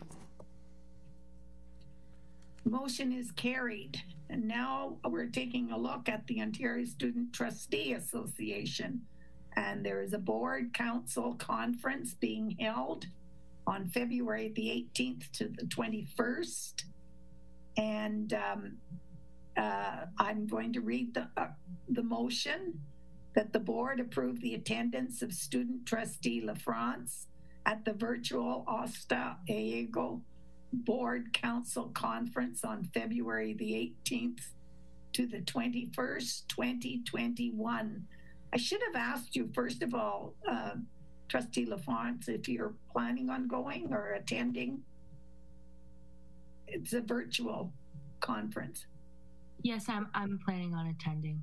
Good, okay. Moved by Trustee Hunda, seconded by Trustee St. Jean. Trustee Clement. Yes, thank you. In favor. Trustee DeBoski. In favor. Trustee Dewar. In favor. Trustee Gibson. In favor. Trustee Hunda. In favor. Trustee Cosmerly.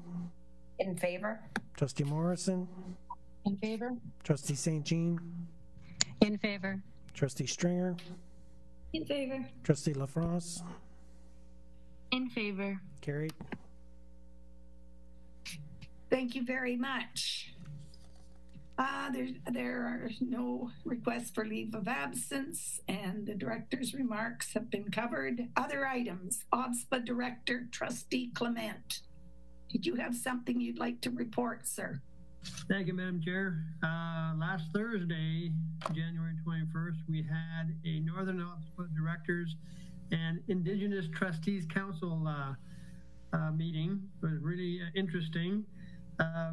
In the agenda, the program that was working, they wanted to know what programs were working well in our schools based on land-based learning programs, mental health programs, specifically programs geared to Indigenous identifying students, Indigenous language and knowledge programs, classes, opportunities, connectivity specific to access and responsiveness. So I want to thank Kathy Dokes for getting me some information that really helped. And we were able to outline, I'll just give it to you briefly here, what we do with our board. Again, I like to be visual. I made sure that they all got to see this, our Truth and Reconciliation package. And the titles that we had that we do specifically on our board, and just briefly, the using of our data. We always have an annual report for First Nations communities and several other things. Supporting students like the Ravens program, outdoor educations, Swagamuk Native Alternative Schools. There's about 20 programs there that we do. And the other one, we have supporting educators, Aboriginal perspective curriculums from grade 1 to grade 8, funding for schools to invite guest speakers into schools.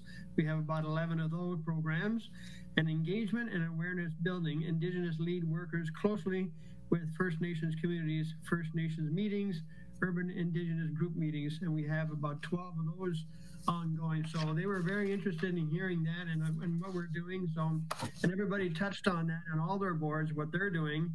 And there's things to learn from every board when we're doing stuff, especially the graduation leads that we use and student,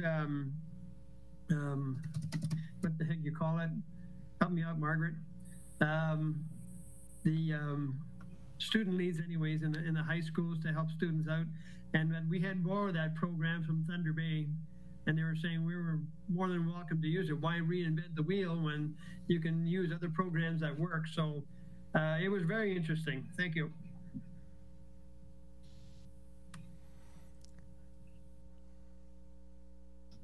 Yes, Trustee Morrison, did you have a question? Yes, if I could, just a very quick one through you, Madam Chair, to Trustee Clement as our OBSPA rep.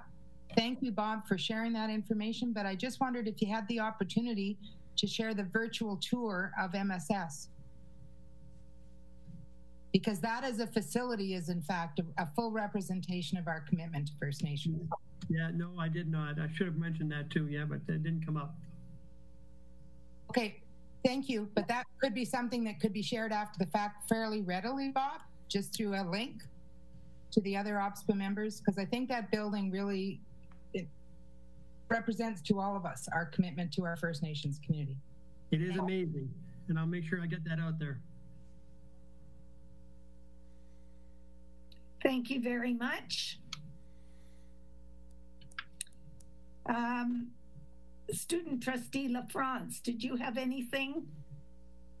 Yeah, I'll give a little update, but first I just wanted to say thank you to everything you guys do to keep the students safe and keep us going to school. It means a lot, and I know that it's good to see all my peers like smiling and happy that they're at school. So thank you for doing everything you do. And I also want to say thank you for allowing me to be a part of the board meetings.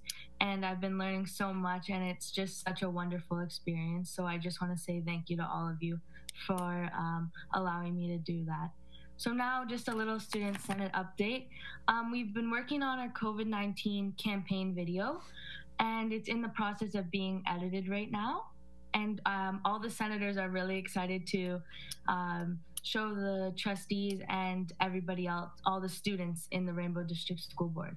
We also recently sent out our Stand Up for Equity survey. So this survey touches on things about climate in our Rainbow District School Board, secondary schools, and we use the Ministry of Education School Climate Sample Survey to help us create ours.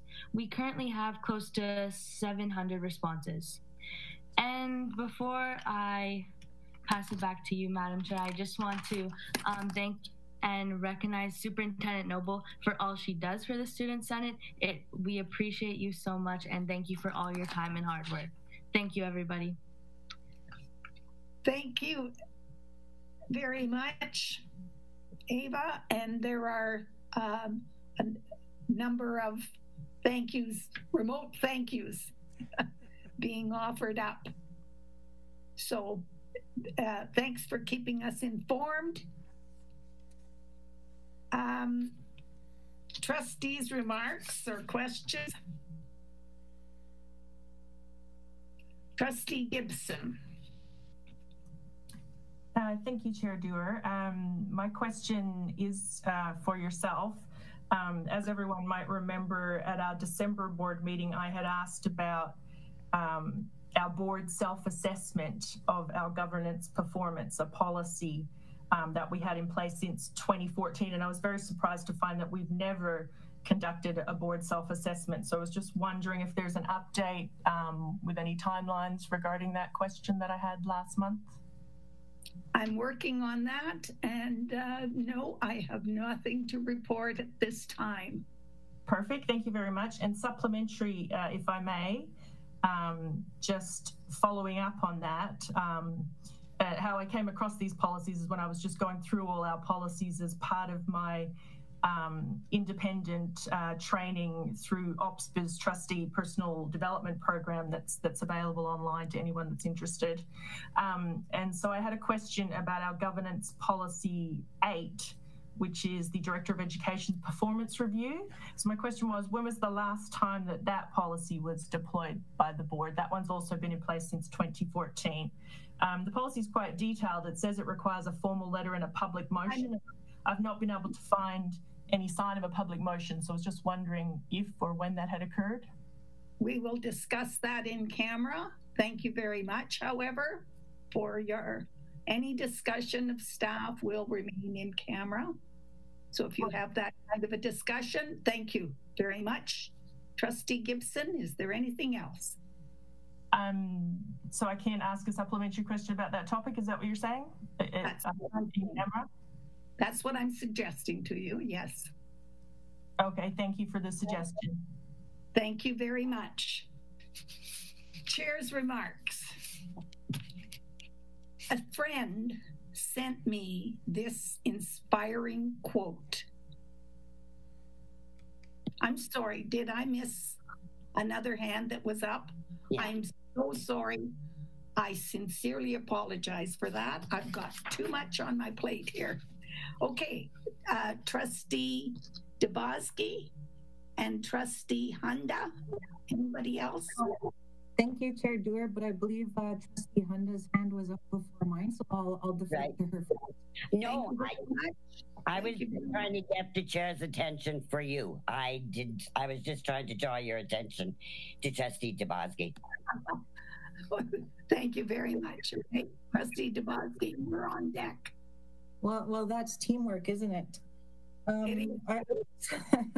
I just have, I guess, 2 comments in relation to the earlier comments made by Trustee Morrison in relation to the vaccination rollout plan. So what I do know is that in the other boards that I'm involved with and committees, there is a supply issue with the current vaccine, so there will be a significant delay into the rollout of the vaccination across the province. What they have done due to the supply and demand issue is that they're prioritizing long-term care homes, retirement homes with congregate living settings, and they're prioritizing the vaccination of residents only at this time. And that's really due to the availability of the vaccinations. I do know that there are conversations surrounding, beyond that, who is an essential worker. I do know that there are conversations happening around educators, around police officers, paramedics, but right now the focus is essentially on those long-term care homes, and also within the elders congregate living settings in First Nation communities. So really, it's a fluid situation. Public Health has, through their vaccination playbook, has created several subcommittees. You know, there's, I believe, a Manitoulin committee, a sequencing committee, all sorts of these committees that play into the overall vaccination rollout plan that Public Health has. There are at times miscommunications that happen. So I do know I ran into that from my First Nation community's perspective, where the mandate that was given by the government was not followed, but that was really a communication error coming from Toronto and being able to distribute some of that information in a quick turnaround. So at times, some of our health units are operating on last minute directives issued by the province. So I just wanted to address that and offer to any of the trustees at any time, if there's any questions I can help or get answers for, I'm willing to do that. Send me an email, and I think my cell phone number is around somewhere. I think Director Blasek can share that. That's fine with me. And then the second piece is that I'd like to speak more to the surveillance testing. I think that's an important and critical piece that I think this board should support in terms of supporting educators as well, and helping them feel a bit more safe if they know that we as a board are actively seeking the support and advocacy from Public Health to implement that surveillance testing piece.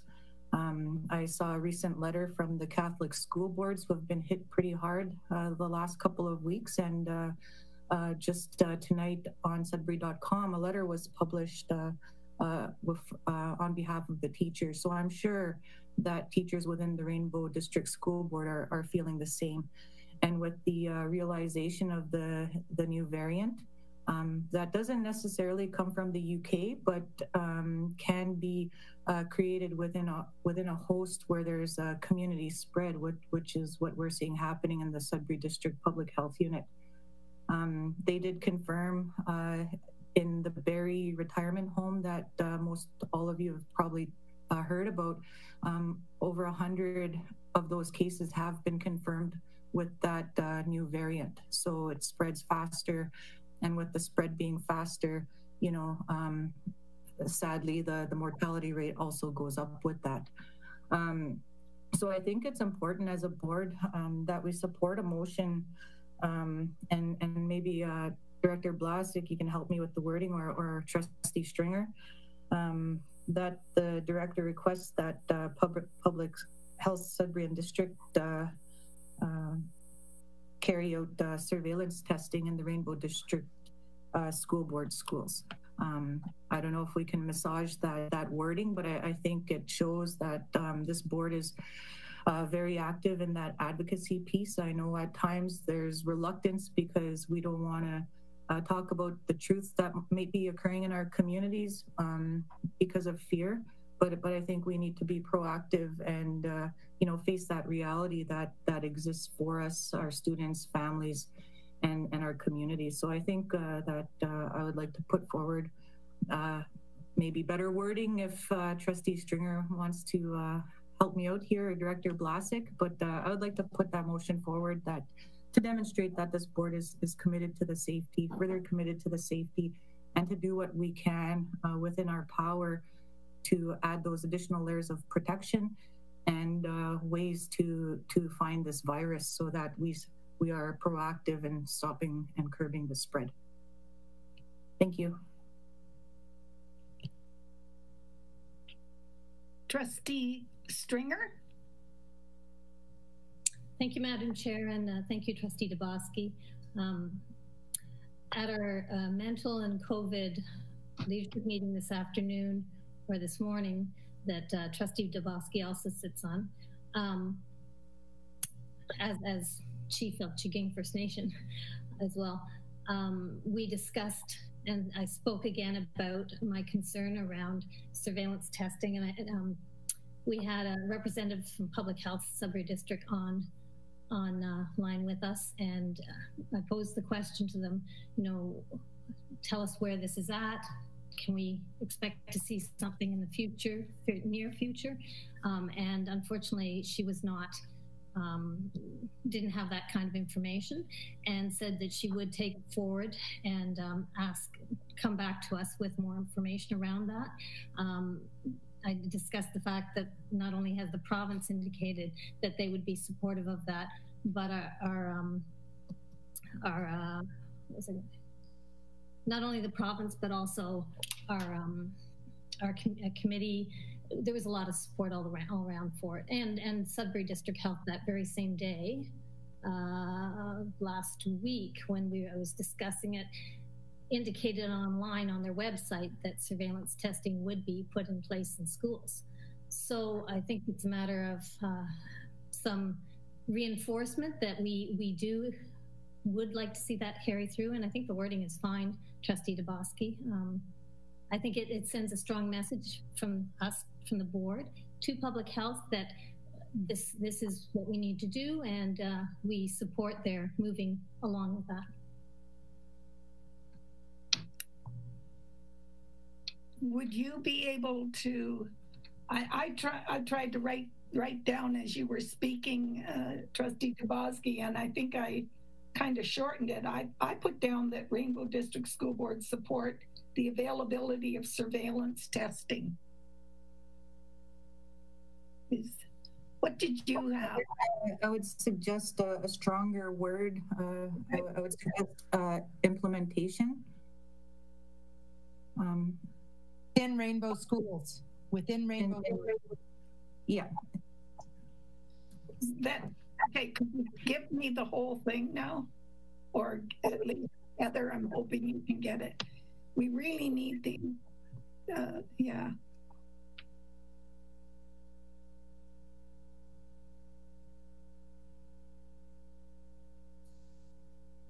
What was your original wording, Chair Dewar? I just had down that Rainbow District School Board support the availability of surveillance testing. I thought, Chair, how about if you write supports the implementation of surveillance testing? Yes. In Rainbow District schools. Within Rainbow schools, thank you. I would either second or vote in support of that motion if Trustee Stringer has already seconded it.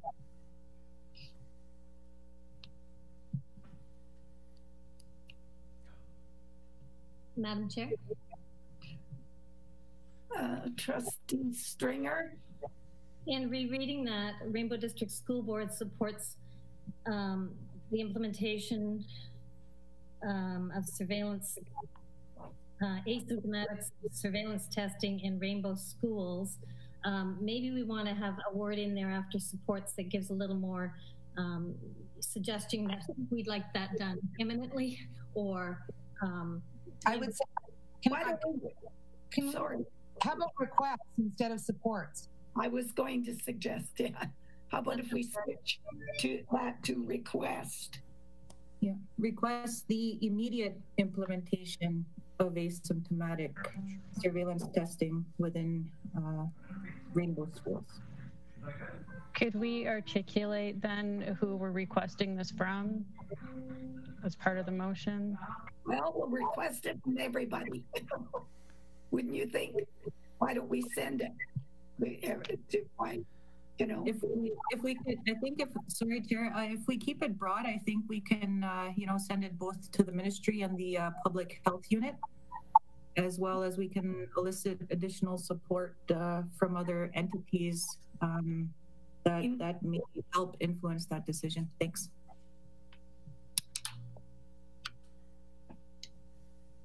That Rainbow District School Board request the immediate implementation of surveillance testing within Rainbow schools. Trustee Stringer had said asymptomatic. Did you want to add that word? Asymptomatic surveillance? Yeah. And you know, this of course is voluntary. So sometimes we speak of it being voluntary asymptomatic surveillance testing. But the voluntary, that. Yeah, I would suggest that we leave some of that content to the letter writer, and what we're trying to get in a word of emotion is our intent and our commitment to this. Sounds good. And I believe that our letter writer is definitely present, and she will do a wonderful job. So, motion that Rainbow District School Board request the immediate implementation of asymptomatic surveillance testing within Rainbow schools. Moved by Trustee Dubosky and seconded by, there was somebody, okay, Margaret, Trustee Stringer. Do you need it read again? I'm having a rough time reading my own handwriting, so. Question from Trustee Gibson. Are we able to get the motion up on the screen, Trustee Dewar? Is that possible? No, I don't think we can. We haven't got that. We could have, but we don't have that ready. I don't think. Heather, are you? Excuse me? Is there someone there that can answer that question for? No, she's not able to do that. She might be able to put it in the chat. That would be perfect.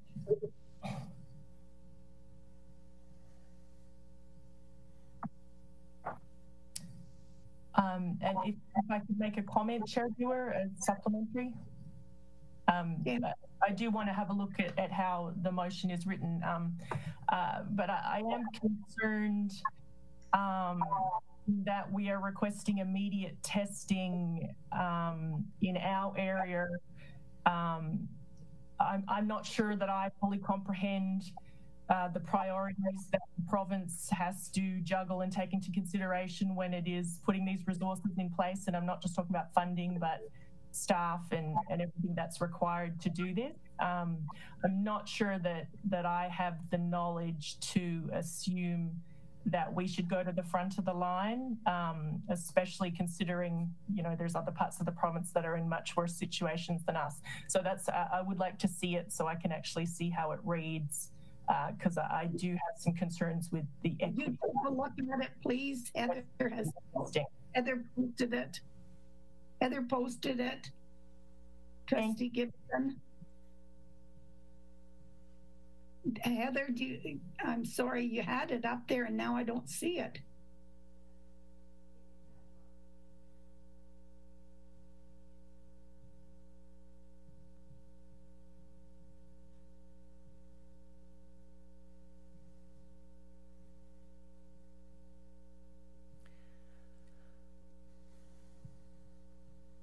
Okay, I'm going to read it again as best I can. Okay, there it is. It's gone again. If you go into chat, Madam Chair, there's a little box up in the top right hand. Well, I know what it is. So, okay, thank you for telling, yes, the other trustees how to get it, because I can't get it. Everybody all right? Thank you very much. Director Blazek. Trustee Clement? In favor. Trustee Dubosky? In favor. Trustee Dewar? In favor. Trustee Gibson? Abstain. Trustee Hunda? In favor. Trustee Cosmerly? In favor. Trustee Morrison?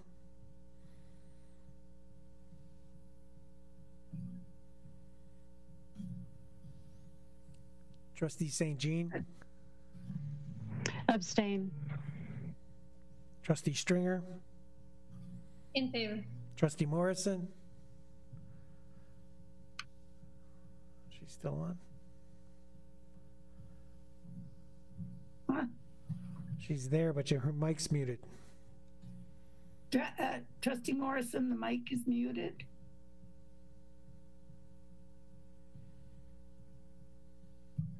We'll move along. Yeah, it's carried. Motion is carried.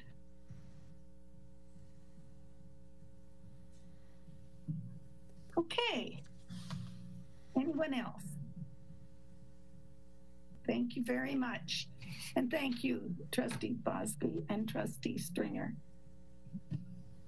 Now that the motion has been voted on, I just thought I'd let you know, I just recently saw a news article that OBSPA posted whereby apparently there are tons of these tests sitting around and nobody is using them. So maybe we need to jog somebody's memory and let them know. So a friend sent me an inspiring note.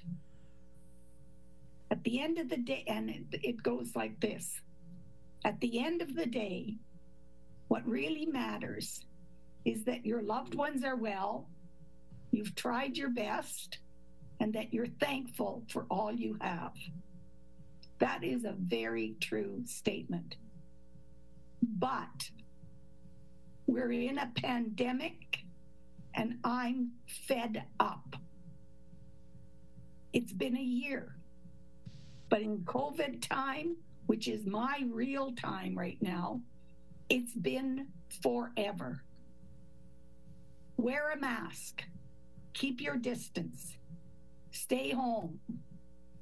Don't have friends over, and don't even visit your kids and grandkids. But I've done all that.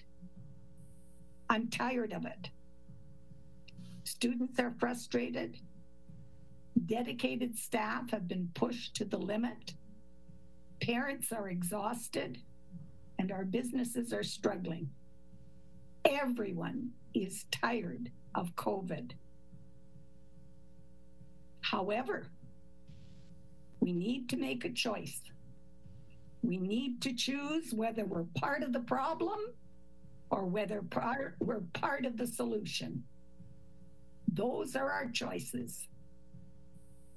Where can we find the inspiration we need? We as trustees of the Rainbow District School Board are very fortunate because we get to work with the most awe-inspiring community on the planet.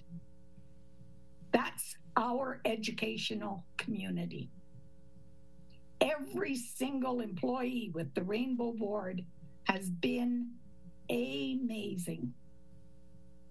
Remember, all that they are doing, they're doing while many of them have young children at home and elderly family members who depend on them. Fortunately, our parents, Rainbow District School Board parents, and our community partners have encouraged and supported us, and they continue to do so. Our priority has been and will continue to be student well-being and achievement. And I don't understand how anyone could possibly sit and listen to the report from the words of the director and all of the people that were involved to make that, and not think that we were doing as best we can and better than most. I'm not sure who the author of the thought for the month is, but it's worth remembering, and I'm going to quote it. Laughter is like a windshield wiper. It doesn't stop the rain, but it allows us to keep going. I'm going to ask that we all try to be someone's windshield wiper. And above all, stay safe. Information, take a look at the Parent Involvement Committee minutes. They are attached. They were held on the minutes of December the 1st. And I want to say a thank you to Allison Andler of RLBD, who on December the 1st agreed to continue to accept the role of chair of the Parent Involvement Committee. Also in the backup is the Special Education Advisory Committee minutes of December the 2nd. And I want to thank Wendy LaRocque for her leadership as chair of that committee. The future meetings are listed.